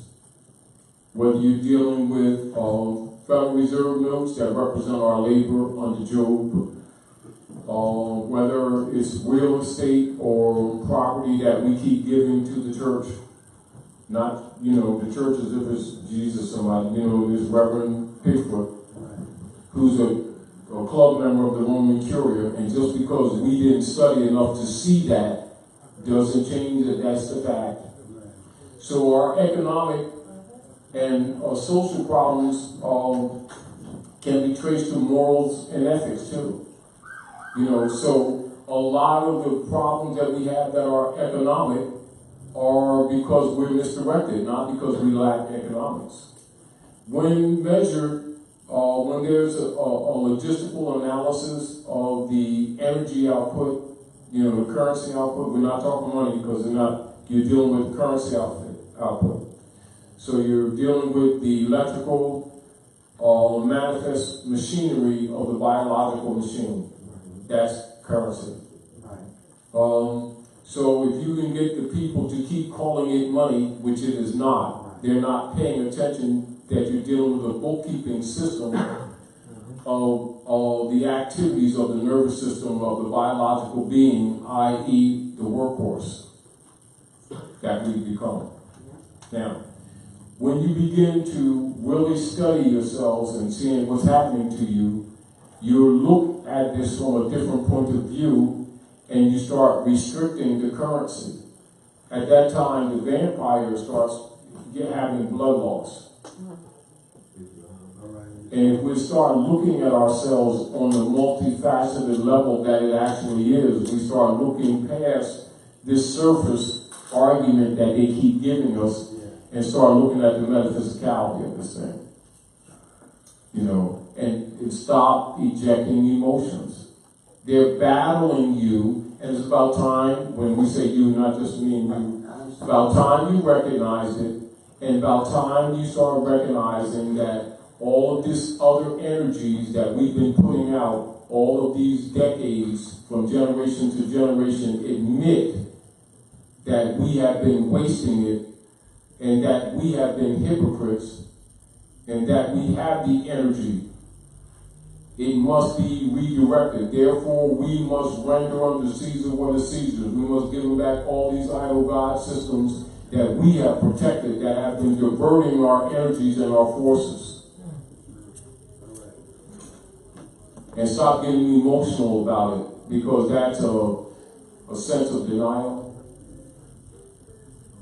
We have power that we haven't been using. Now, looking at us, looking at the logistics of our operations, we have a history of many wars that family members, uncles, aunts, dads, and brothers have been going through these different wars, whether it's Vietnam War, Korean War, and on back, where uncles, grandpas, and everybody's been battling, winning these wars for this European. We was brave then, but when it comes to the truth, they keep making excuses. They've been marching all over the place, making fools of themselves, but claiming all of this special relationship with gods and everything. Then it's sort of like one of the Europeans that said to me, he showed me a video when I did a lecture in Newark, New Jersey one time. Europeans showed me a video where the brothers talking about, European, they're saying white men don't like us and blah, blah, doing this thing on the street. And so the European standing in the background going, Mike says, why are you worried about whether white people like you or not? Your gods don't like you. Did you ever think of that? And look how much money you all give them. And he walked away. But what he's really saying that, all this boasting about gods and the pyramids that we keep talking about, we should recognize by now our own hypocrisy. And that the results in our community is proof pudding of who we are, what we're about, and everything else that we've been claiming about gods. I mean that if you had all these gods going for you, you wouldn't be begging all the time, marching and making fools of yourself and disturbing the peace.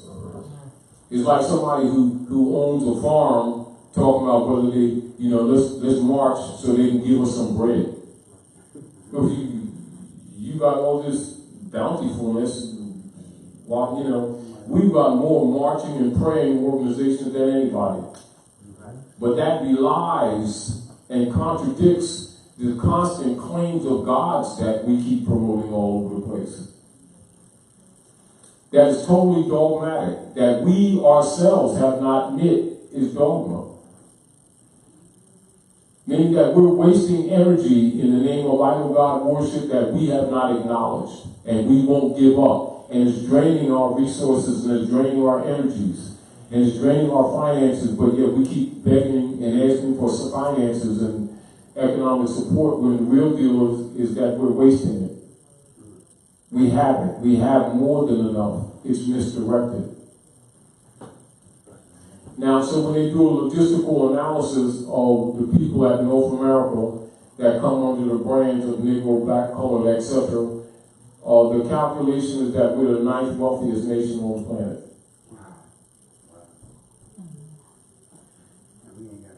No, what does that say?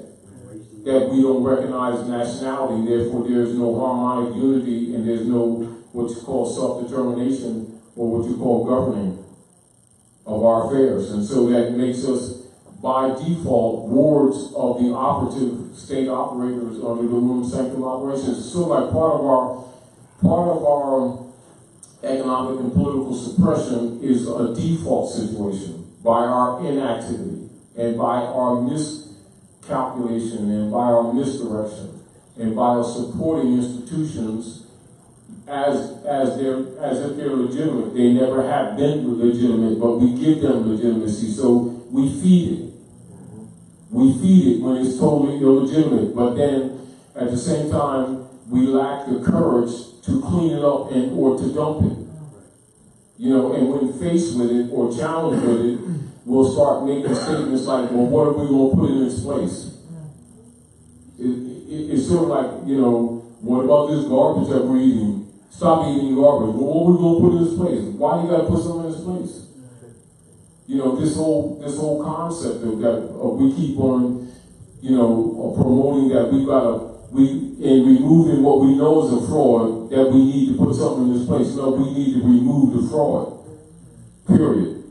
And nature herself will just simply operate the cure. You know, like, well, what are you going to do? Wash the dirt off my hands. What am I going to put back on it? You wash the dirt off and keep your damn hands clean. You're not putting no more dirt on it. Stop. You know, this idea that we got to replace this stuff, you know, rather than just be. You know, and so one of the difficult things that the prophet had with, you know, waking these Moors up is just getting us just to be ourselves and stop trying to make it. You know, just stop trying to be somebody else. Be who you are. You know, your constitutional self will show itself. And again, you know, when we interject emotions, then you shut down your pineal gland.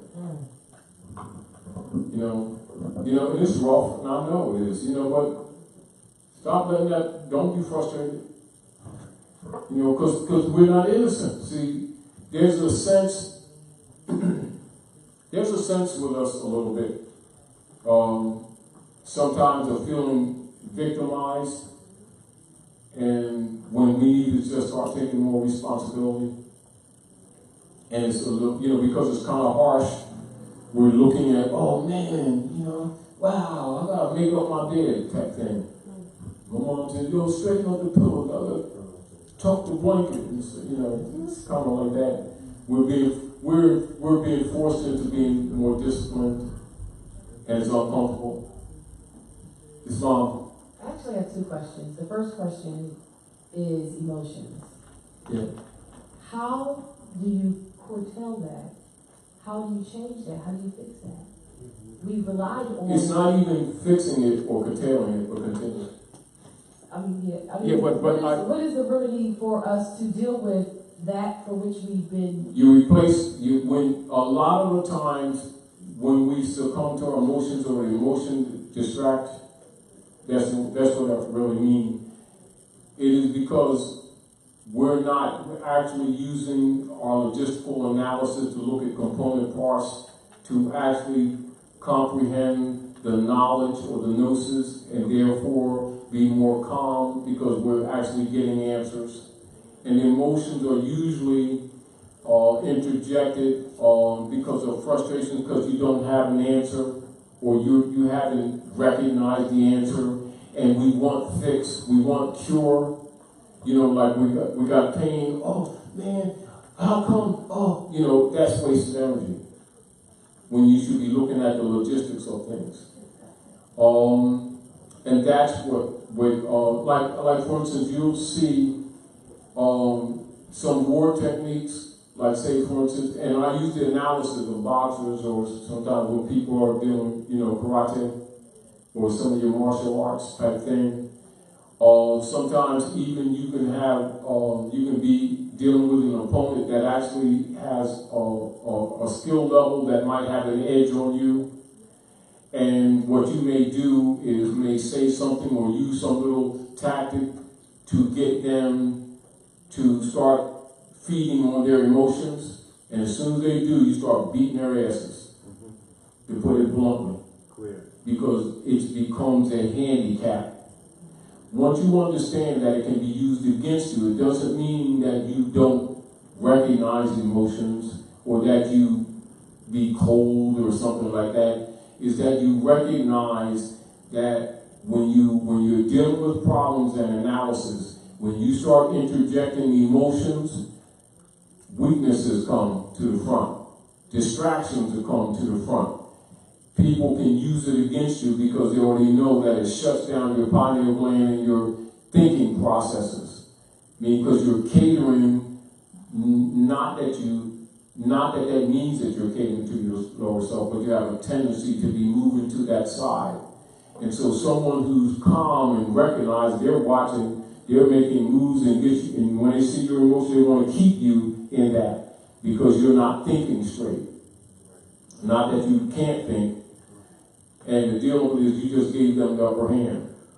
And so in the art of war, if you can get someone to cater to their emotions whenever there's a problem, rather than being cool and doing a logistical analysis, you have a better chance of defeating them. And this is why sometimes you'll hear people who understand these principles say, you know, leave your emotions on the set. Don't mean that you're being cold or uncaring. It means understand that it's a dead weight when you need to fix things. You need to look at things positively and logistically. And chill out. You know. Clear. So like the prophet would say, like, I'm cool, you be cool. And that's really what he's talking. He's talking from a metaphysical point of view, although that's a casual statement.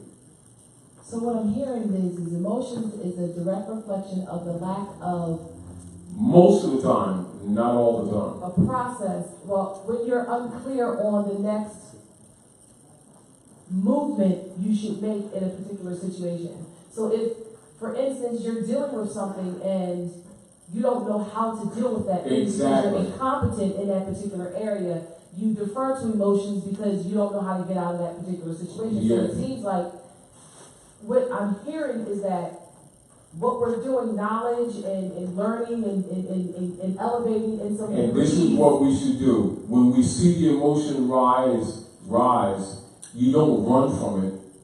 You know, you embrace it, you look at it, and recognize that you start controlling it. Because what happens is that it encourages you, you know, subtly, not to look at the logistics, and very often we doubt ourselves.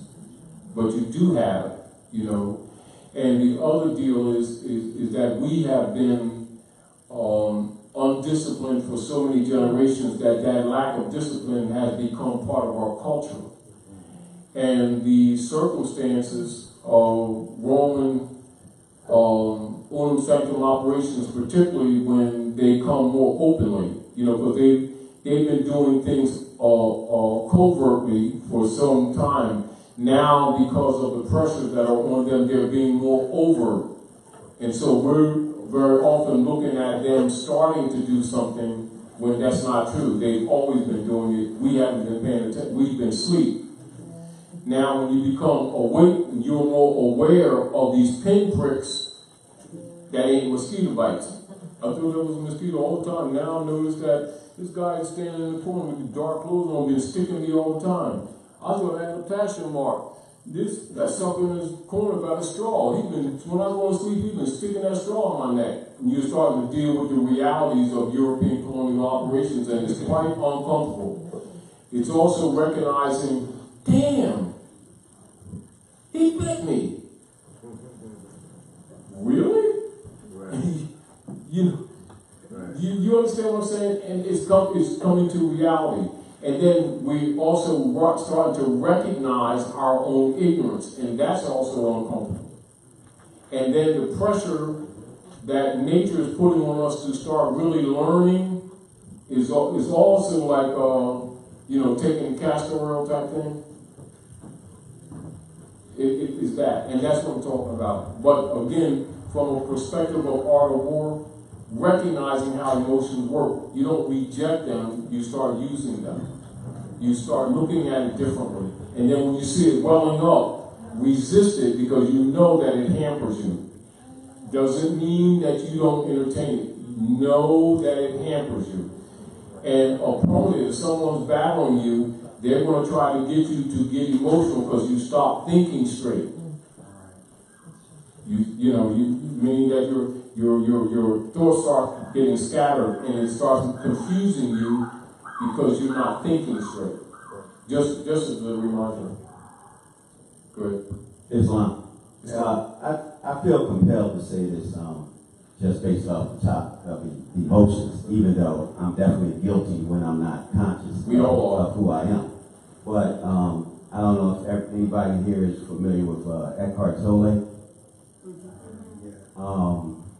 Basically, if you pick up some literature from him or audio books from him, he gets into emotions, and what emotions really is when you're coming out of yourself, you're not retaining enough of your energy inwardly. It's kind of like when they say in the book, you left your house unattended. Mm-hmm. So you fought all your fronts outwardly. But if you, even in conversation, I can practice it now because I'm on my square right now, but it's kind of like when if you're talking to somebody, though you're having a conversation with them, focus maybe 10 to 20% of your energy while you're talking. Like think of your heart or your abdomen or some internal part of your body, your ankle, whatever you want. That's retaining something for yourself. And when you do that, you're remaining conscious and you'll always be calm. And you can never really come out of yourself when you're in that state. But it's something that you have to practice. And, like I say, and we all agree we're all guilty. But I do know that it works because I've tried it. And when I'm right, it mostly works all the time. So. And that's a technique. That's part that's part of yoga training. Yeah, which it all comes full circle. See, what we're doing here, we constantly looking at everything that we're facing right now from a law perspective. But we're not looking at what we stand for overall, meaning like being in line with the universe, the But it's still law. See, that's all law. Yeah, that's all the law. whole point. But that's full circle. Yeah, but remember this. This is perspective. Right. Law governs all events. You're always dealing with the law. Right. Not necessarily how people have been looking at law. Most of the time, they're looking at law from a legislative point of view. When they need to, this is why you learn Hermetic law, right. Divine law. It always is in operation. Correct. Now, the problem that people have is making discernment between the two. So what's happening is that those who don't understand and overstand and understand it are manipulated by those who know their rule. And their focus will be mostly on the ens legis operations or the legislative law. And then also forgetting the divine law, or nature's law and nature's God, or what may be loosely be saying Allah, all universal law. Right. And logically, if people are thinking from an anthropomorphic perspective, they're not thinking from a metaphysical angle, and this is where that's lost. And so, where if someone is operating, from a perspective of opposition to cause injury to you, or in opposition, and they know that rule, they'll do some little subtle thing to get you emotional, and as soon as you do that, you're outside of yourself, and then they start punching you. You know, sort of like, just like when they cite, like the symbolism, when they talk about lynching Jesus on the cross, and then the Romans were trying to rip his garment to divide it between each other, and they couldn't rip it, which means they can't get it, they can't open unless you let them. Once you understand that principle, you know, that's dealing with your aura. So, you know, if you get all emotional and all that stuff, then you open up. You're out, like you say, you're outside yourself. When you come outside yourself, they get in. You know, this is what it means being cool. And it's subtle, but, you know, it's just part of what you call yoga training, or what you call spiritual training. You know, in comprehending it, but never forgetting that law governs all events. So don't ever confuse dismissing the subject matter as just legislative law, because they ain't just limited to ens legis. So when we're talking, you know, the treaty and constitution, you're talking legislative law. However, the foundation upon them is nature's law and nature's God. This is zodiac constitution. You know, so if you don't recognize that hook in there, then there's a tendency to look at it from a legislative only perspective. And respectfully, I'm appreciating when you make a note on that. You know, this is where people get caught in the legislation and not looking at the metaphysical side. Discernment is key. Go ahead, good brother. Islam. My question is concerning the nationality card. Yeah. You made reference to, during the first resurrection of the Nation of Islam, some of the other officers had their nationality cards, and others of the believers may not have.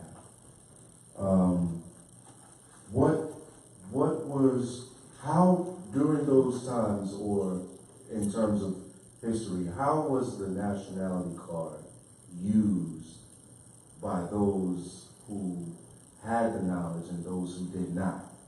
And if there were a widespread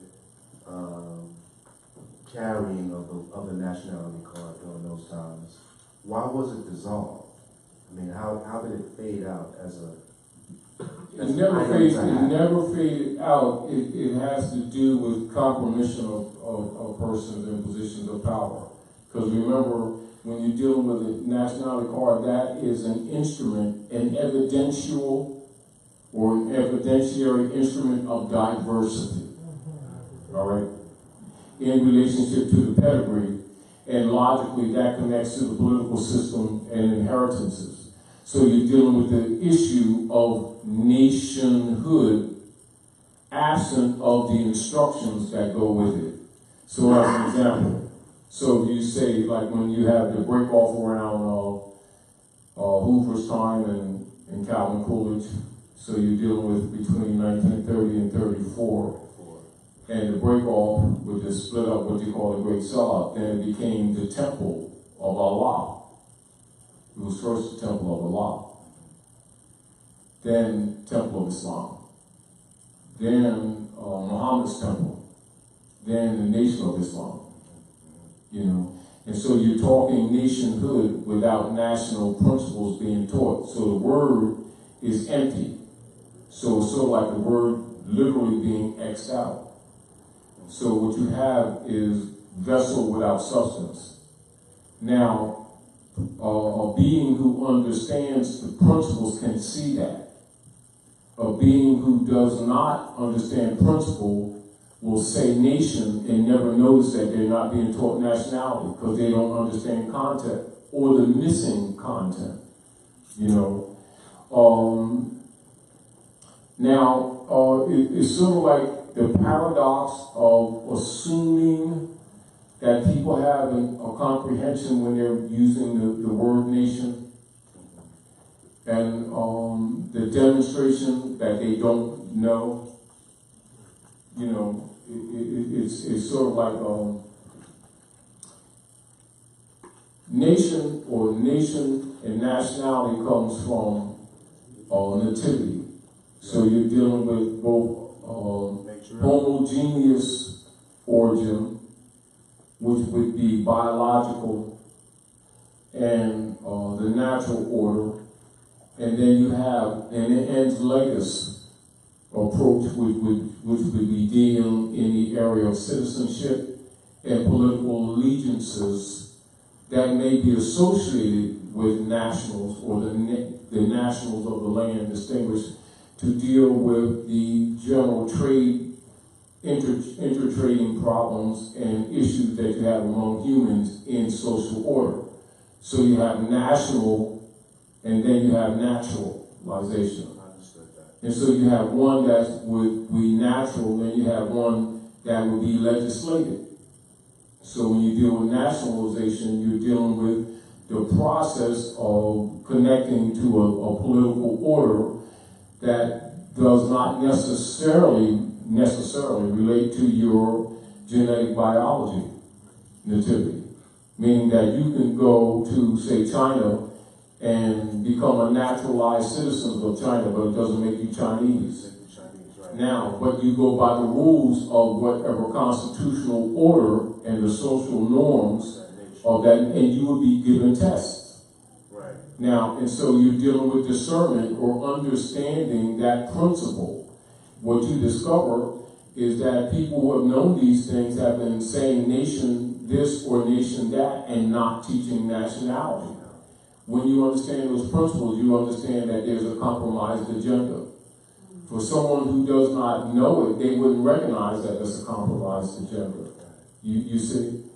And then when you look at the real history, the world history, and you start looking at the problems that have befallen us in North America, and you start doing back tracing, you start finding out that North America, Morocco, is the heart of the Moroccan Empire.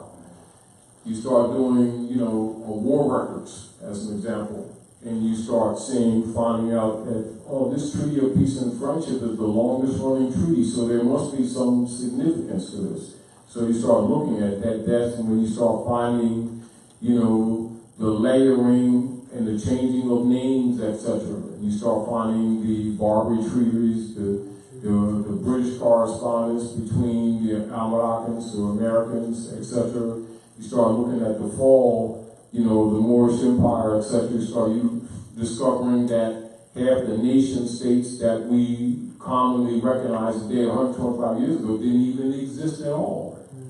And that they actually modified maps to make a history that really don't exist the way people think it exists. But until you start doing the research, you wouldn't recognize that.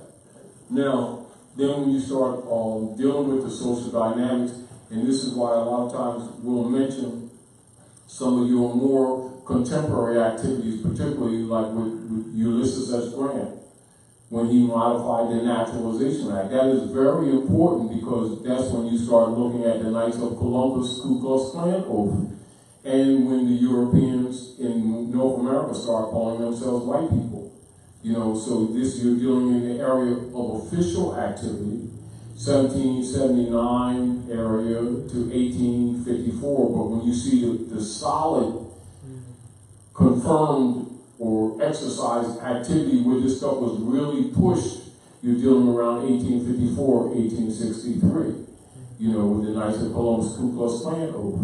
And you see those activities and the founding of the Democratic Party by the Ku Klux Klan, and the subversion of the Republic. Then you start looking at the history and you'll find that the constitutional principles that were adopted are actually ancient, that they didn't begin actually here, with the Europeans as the people think. Then those things start falling in place and you start recognizing that you have nationals or people of the land who are the real Americans being systematically usurped by Europeans that set up a corporation called America and claiming the corporate venue and covering up the organic Americans. And so you'll see the dynamics where people Americans from, as an example, from some of the islands, letting Europeans make them think that they're foreigners in America. Right. It's that mental paradigm. Right. Likewise, in the organizations, it's the same thing, but that's European Unam Sanctam operations. But once you understand what nationality is, you'll recognize it is the natural order of man being born a woman and organizing in governmental structure. And that the inheritances of the human family are coming through the matriarchy principle because it's the nature of life on the planet. Right.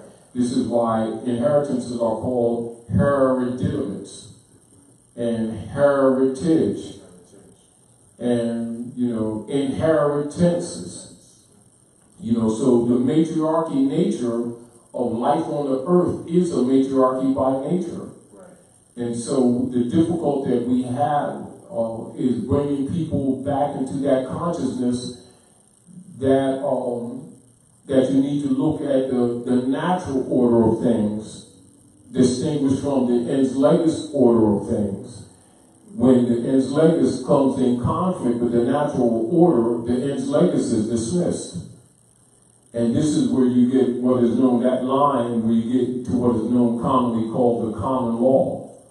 And so when you talk in common law, this is why a lot of times when they say when you talk in common law, you're talking constitution.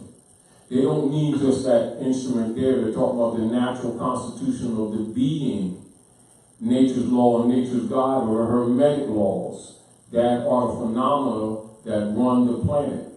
And so what we have dealing with us in all of these different operations, these vehicles that we call organizations, are trying to reintroduce people to the natural order of things, the zodiac constitution, the nature of things distinguished from the ens legis. And while these things may be put in a written form, for them to not get confused with the written form instrument as the thing.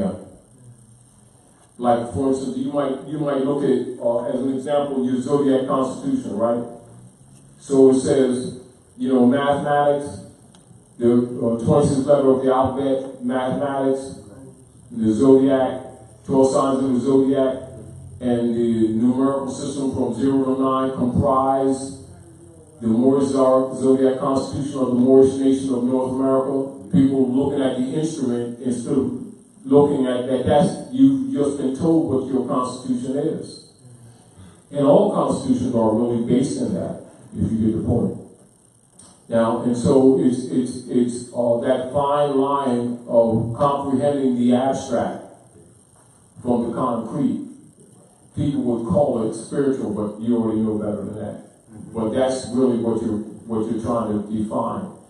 Now, so you say, as an example, and it's not disparaging, as an example, in the Nation of Islam as an order, the Lamb, or Elijah Muhammad, would loosely refer to our people as black, but most of the time he would qualify, and he would say so-called black. He would.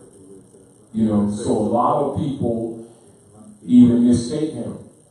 And then he would also make reference that, as these people have mastered the actual facts and other documents and other things that were presented, he said the supreme wisdom will be handed you later. So he's letting you know you're not getting all the degrees. And little subtleties like that, a lot of people miss it and don't pay attention to it. So they will often sometimes condemn certain things in the Nation of Islam when they really need to have studied it. And that these are degrees. Do you understand what I'm saying to you? Nevertheless, a lot of people who have the degrees never brought them out to the people. To that degree, some criticism sometimes on all fronts with all of us can be levied. Are we clear? Yeah, clear. But it must be understood that nationality essentially deals with the biological being and the name or the attribute related to the mother or the offspring from which you come. And the broad spectrum of the families of nations in their inter-family relationships is called international law. Now, all beings must be specifically identified, for you are dealing with generational dispensation of inheritances. Right. And this is where it gets refined. And this is also because of Unam Sanctam operations, why nationality is not taught. And why so much effort is made to denationalize people so that people who are taking advantage of them can steal from them and set up political systems that appear legitimate, which are de facto, in order to execute the transference of their estates. And this is what the Europeans refer to as cheating, or you may call it colonization. You know, but people who don't understand these things don't make those correlations, and they get caught up in the cover-up, or what you call the shadow governing bodies, of thinking that the U.S. is a country. Because they were taught not that it is. They were taught that. And so they promote it and send that to the next generation. And just like you see, most of the generations now think that the United States is a country. When anybody in any secret society or any scholar or any political scholar knows that it's a private corporation that was set up in Vienna. You know what I mean? Fact. And this stuff is documented, can be easily found out, but you know, all you have to do is train these people not to read. And this is why dogma systems, idol God systems are important, because you put the God game on it, and what it does, it locks people in, because they feel if they start thinking outside of the box or the fence, that they're now committing blasphemy. That's why the God game of beliefs are an important mind control system by the Jesuit order that's operative on the planet. During the electoral process of the president for the United States Corporation, yes, what you're talking about, the projection of thinking that the U.S. is a country, you hear that projection more during the time of the elections during any other time. Yes. That I've learned and noticed now that I'm recognizing the language and the major and the minor differentiations, the macro and the micro. Because during the election time, you always hear the reporters say, who's going to run the country?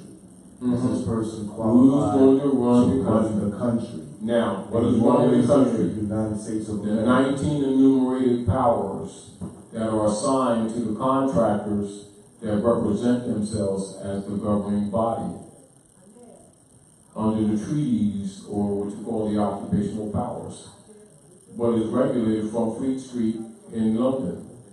Now, so by the agreements, they owe the people a republican form of government. They're in breach, but the people are in breach. You see? Right. And so when you clear this stuff up, the people themselves will begin to recognize that they themselves are the government. But we are out of order.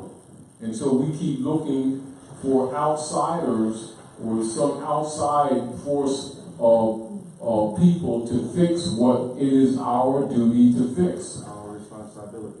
Yes. And now as an example, and this is back to earlier, when you look up in law, in any of your major law books, common law, you see that the common law is recognized to trump the Roman law, the canon law, and other forms of law. And the reason why I said, because that is dealing with the connection to natural law that supersede the ens legis operations.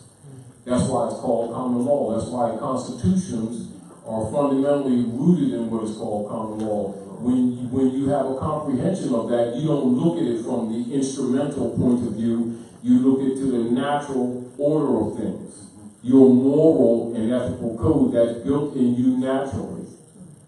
You know, because it's always harmonic, which means really people don't need to be taught, you know, ethics and morality is born in them. Their mother gives it to them. But we pretend that we got to go to church, mosque, or synagogue to learn anything else. That's a false statement. But we do that to legitimize these organizations that we set up, to deny the natural order of things, because the real deal is that Rome is these people's gods, and nobody's supposed to say that. So they will respect the ens legis operations of the Roman order before the divine hermetic laws of the universe. And so the priesthood and even the deists, who they so-called, call the founding fathers, they weren't Christians, they were deists. And this is again why Jefferson, one of the deists, did what is referred to as the Jefferson Bible, to remove some of the corruption that was set up by the Constantinian order through the Kyklos or Ku Klux Klan operations, with the King James Jefferson Bible. Yeah, Jefferson Bible. That's why you see a lot of Congress people don't necessarily do it openly. You'll see they'll take their oath on the Quran. That's on right. the Quran and the Jefferson Bible, That's not right. on the King James Bible, because That's right. The Jefferson you're Bible. back to the treaty. I heard of Because the United States, the order was set up on Muslim law. This is what Obama was saying. That's right. None of this stuff is not unknown. It's not taught. And back to the issue. Your leaders of all these organizations who are 90% or 32 and 33 degree Masons, they know why they're wearing a Moorish fez. Now, they're not going to tell the believers because they've got their hands in their pockets.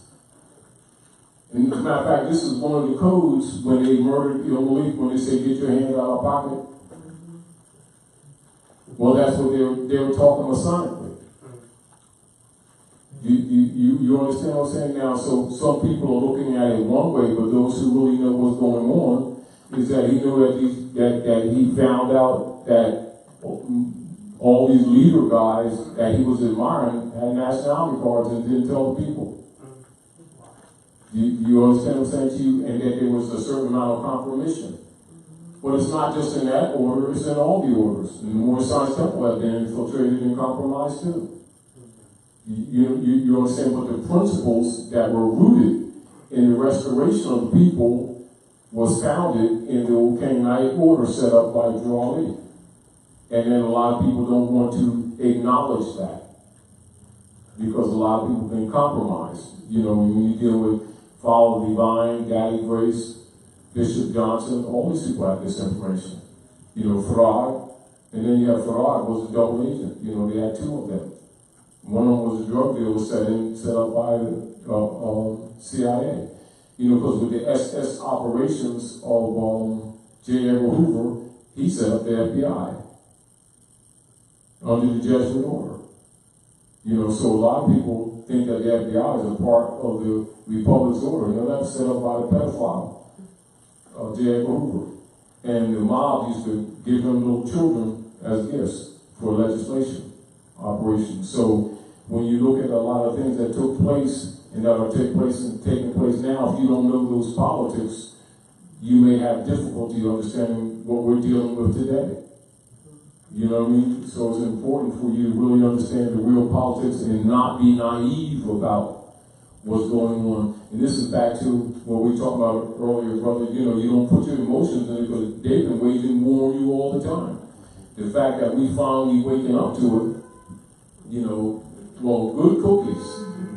But we need not get emotional. We need to chill out, start paying attention to details.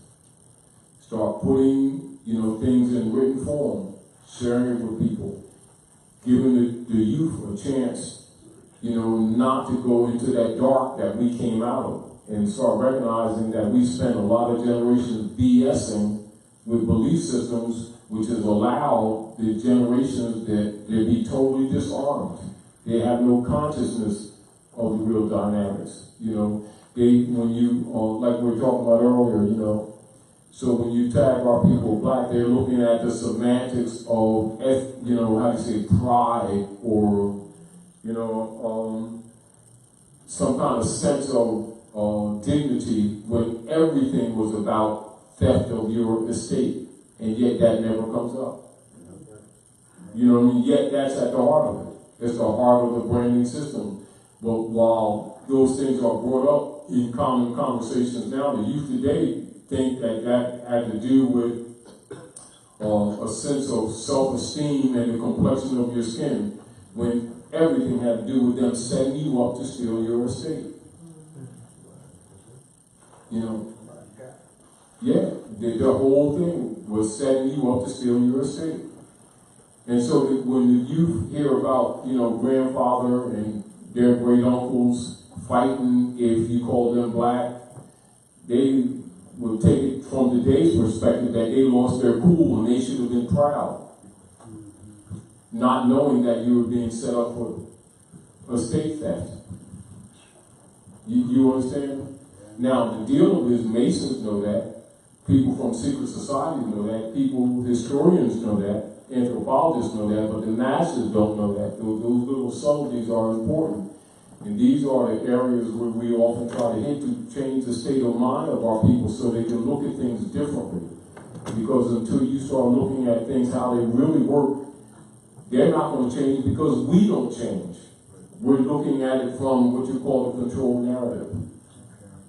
You know what I mean? So emotions play no part in that. Clear thinking does. In fixing. Go ahead, brother. There are several key elements of work that you have used so in a period of time which you have been dialoguing with us, and most of the words revolve around consciousness. Okay? So with that being said, I want to ask a question. What is your directional thinking or instruction towards us now who are more awakened as to how we go about getting our younger ones conscious and staying there? Because the reality versus the idea is that we are still sending our children into their public food system. Yes. So now, in actually answering the question, which I'm not going to answer my own question, my idea in relation to the question is we have to then set up an institutional system where we can educate our own children and keep them that way. Because as long as we send them out back there in the field, the winter will take them. Yes. Now, this is interesting. Now, remember when we were down in Washington, and that the young sister was a teacher, and the conversation that we had, and then we projected her to read the philosophy page of the General Education Board. It is simply this. It is no different than the very thing that we're talking about. We keep delivering our children to Rome, then complaining about what Rome is doing to our children.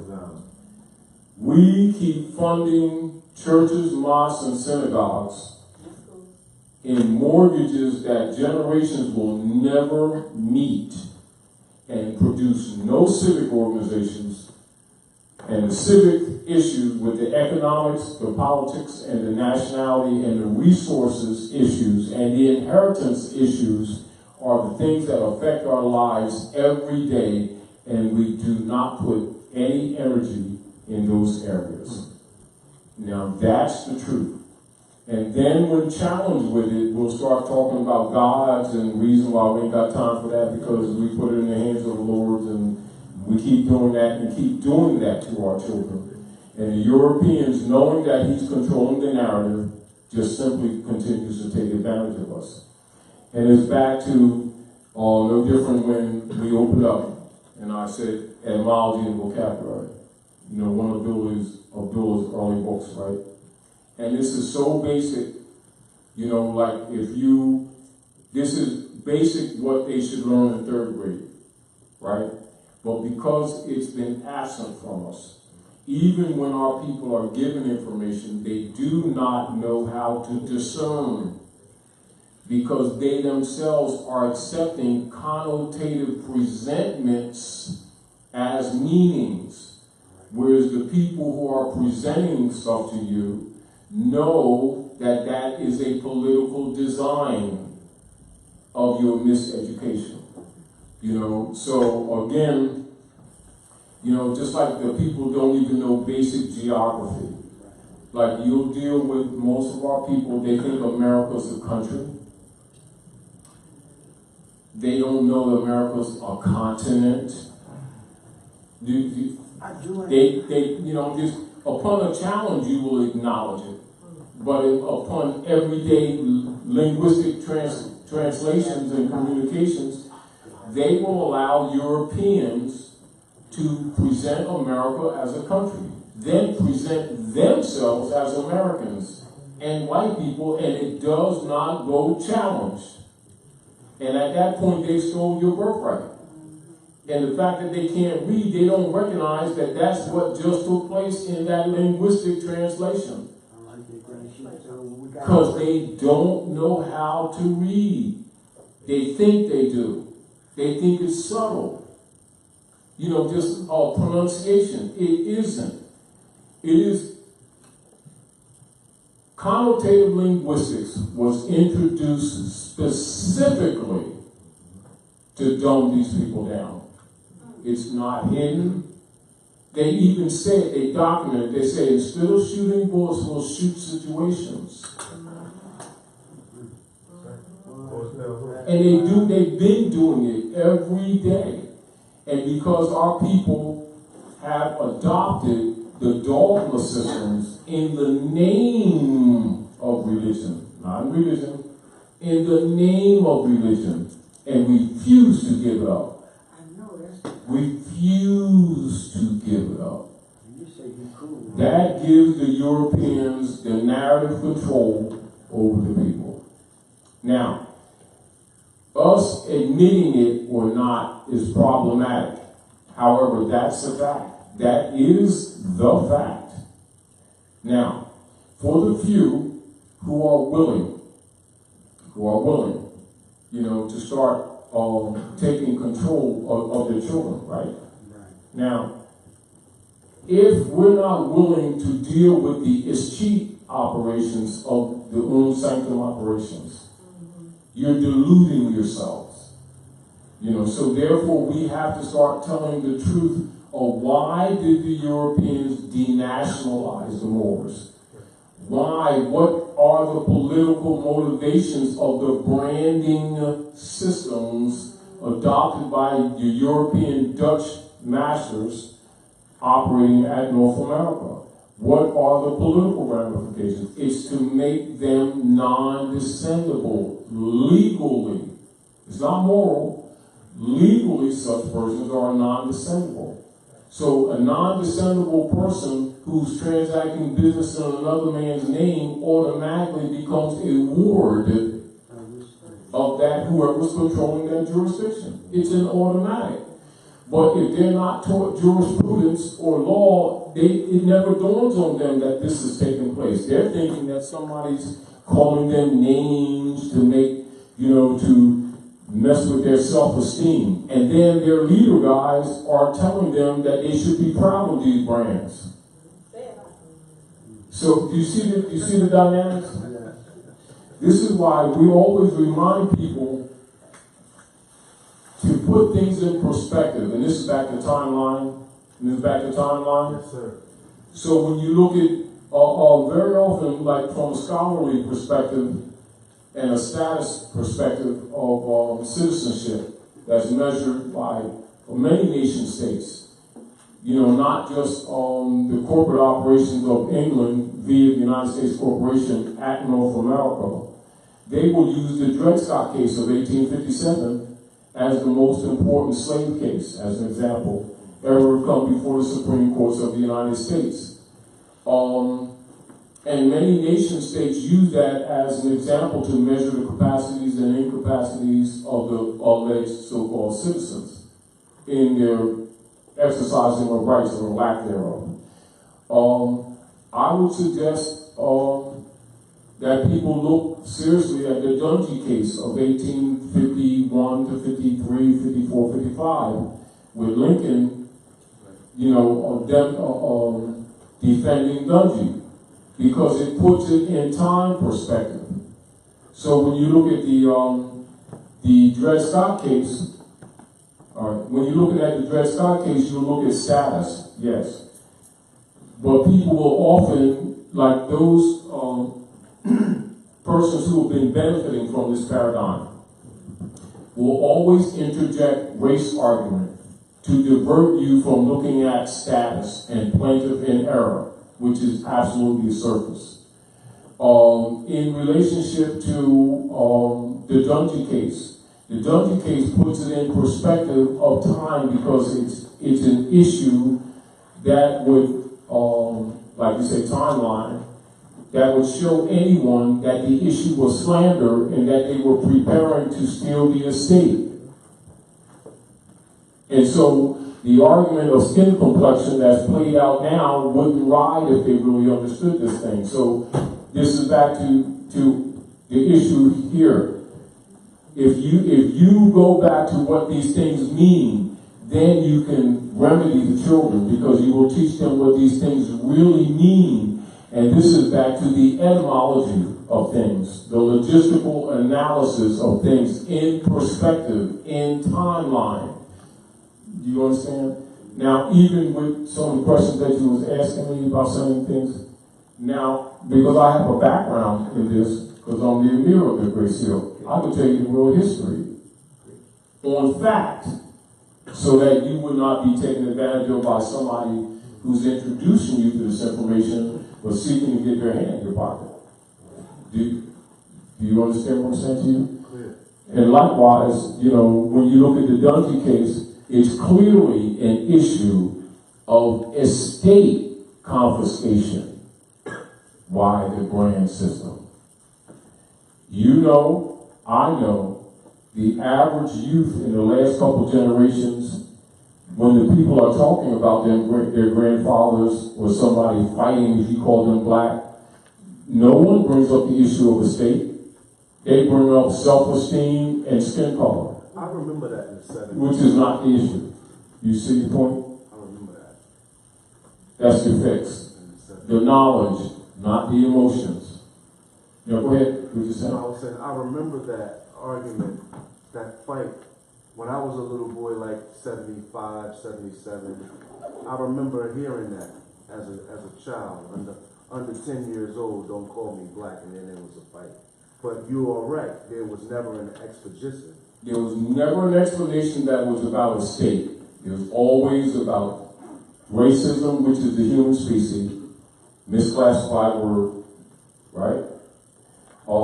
And skin complexion, misclassification, never status, never escheating of estate, never disinheriting, never the issue of the misclassification to remove them from the protections of international law, being a party to the human family under constitutions and treaties. So they get you to agree to be somebody that you're not. They enforce the Christian black codes, steal your estate, nullify your marriages, steal your land, and that was the target. Now, again, and this is redundant, nobody talks about that, do they? No. They talk about skin complexion and whether it was slander, a slur, and that's where it sticks, which is totally off the mark. Anyway, so we're really over time. I want to thank you all for coming out to the House of Reawakening Minds. As you come out, sometimes some of the questions that may evolve, write them down the way you did. You know, and as you know, most of the time when we're going to some of these things, we will not necessarily approach them from a metaphysical perspective, though sometimes it's necessitated by virtue of people getting, stagnated or thinking that things are static when they're not really static, you know, and to evolve them. And that's more necessary in some ways now because the dark priesthood is ramping up their game. Yeah, they're ramping up their game because they're trying to intimidate the people, you know. They want you to go back into the dark. It ain't no trying. They are definitely intimidating. Yeah. No different than if you playing a basketball game, they're going to try to dunk on you. So, he's trying to dunk on me. Well, were you surprised? Well, he's making a jump shot. Are you surprised? Well, he's dribbling around me. Are you surprised? You're not supposed to be surprised. You're supposed to be what? All right, I'll make this move. It's a counter move. That's how you guys think, you know. So don't get alarmed. Anyway, Dr. Naila, can you share with us, you know, one of your poems, please? You know, because actually I was over there. I know. Yeah, I was over there today. And she was reminding me, you know, we were just sharing information, and she was reading some of her literature, and of course I got about 4 of them books. Those same book I share with people. But can you share with us one of your poems before we close out, please? I know I'm kind of putting you on the spot because you like to be humble and sit back in the corner and stuff, but I think it's apropos for the time. Yes. Ooh, the evolution of self-respect. That's not. Is that abracadabra? I can't even see. Remember the time when the only thing on our minds was how long or straight our hair was? Yeah. So much so we do anything to get more. Even buying fake hair from the corner region store. We couldn't see our true beauty. No one really did, so we valued each other by the hair on our head. But not just our hair, but our skin and features too, because a standard was set that we tried to live up to. Male and female, we bought the lie, put it in our heads, not realizing years later many would be dead from the very thing we thought would make us so much more. We became victims of a chemically waged biological war. We didn't know our true worth, so some thought they could score. And manufacturers, they began reeling us in more and more with, your hair needs more shine, and your hair needs more swing, and we got just a product that can do the darn thing. But now, we realize that we are of royal stock, and that true beauty suits us to a T. And the lips, tits, butts, and tans, and some have to buy, those are things we get for free. And we're through with relaxers and products that burn. We're proudly wearing our hair natural because finally it's our turn to rock our locks, twist outs, and froze, and yes, even our little wash and goes. Does anyone else see the transition? Can you feel it in the air? And after all these years of chemical bondage, there's been a revolution from hair cares. All right. And see, I did that from not from the hood. Okay. You know, for those of you who have the book, you know, we probably go back to it and renew the sharing of that information, and also the state of mind, the poet's mind. She's an undercaliber writer. That's not what and again, she got another book coming out. Will be soon. In the near coming months. Yeah, because she got other stuff that she's had for years that she's going to start sharing with us. But I know she's busy, but I'm just pushing her a little bit. I'm busy answering the phone. Yes. But listen, thank you. We want to thank Grand Sheik, National Grand Sheik Taj Tarik Bey, come on, for coming out again once again and giving us a phenomenal class. We also want to celebrate our sister Sharon Tracy Gale Bay for her courage and fortitude, standing on her square, surviving, you know, introspection and all the things that she was able to do, and all of the heirs that assisted in making sure that she was here tonight. We still, you know, I know we still have our brother still, you know, kidnapped, so, you know, it's not over yet. Any support that you can give towards, you know, because things have to be reestablished until we get back what was taken. So, you know, if you're led in your heart to, you know, share your resources to make sure that Sister Sharon, she didn't ask me to do this, but I'm just saying that things were well for her because she has to reestablish for now. Please make sure you reach out to her and do what it is you can. Yes. Islam. Also, to remind you that we are going to have class on this coming Sunday. We will have Father Hannibal Bay, and he is going to continue with his studies that he has been giving us. And I'm trying to get into my phone as we talk so I can see what it is. Okay. Father Hannibal will be here at 3 p.m. on Sunday through the 7th. Continues the Moorish Magi lesson 111. with lessons from the Holy QR Beth Book 2, understanding of the Lemurian civilization, and more demonstrations on Maya hypnosis. So you can be here on this coming Sunday, 3 p.m. to 7 p.m. And I don't know, Sister Tara and I might even put the pots up. We talked about it.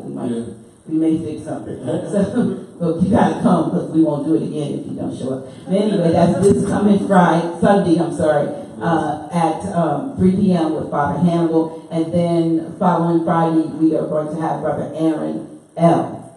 And he will be teaching something about get your writs together. Get your writs together. Get your writs together. All right. So thank you so much for coming out. Thank you so much for our viewing heirs that are listening and transfer and what are they not transferring? You're sharing this because I see we've already impacted over 5,000 people. Can you imagine if those 5,000 people sent us one nude? How much we could do more here at the House of Real Mind? I'm just saying. We love you. I'm just saying. Oh, they know, because if we can't be here, then you won't be able to get all these wonderful classes. But we thank you so much. Cameron, I don't know if we still, thank you so much for your support and for coming out and being here. We are here every week except for the 5th Friday. Yes. So thank you and have a safe journey, travel back to where you're going.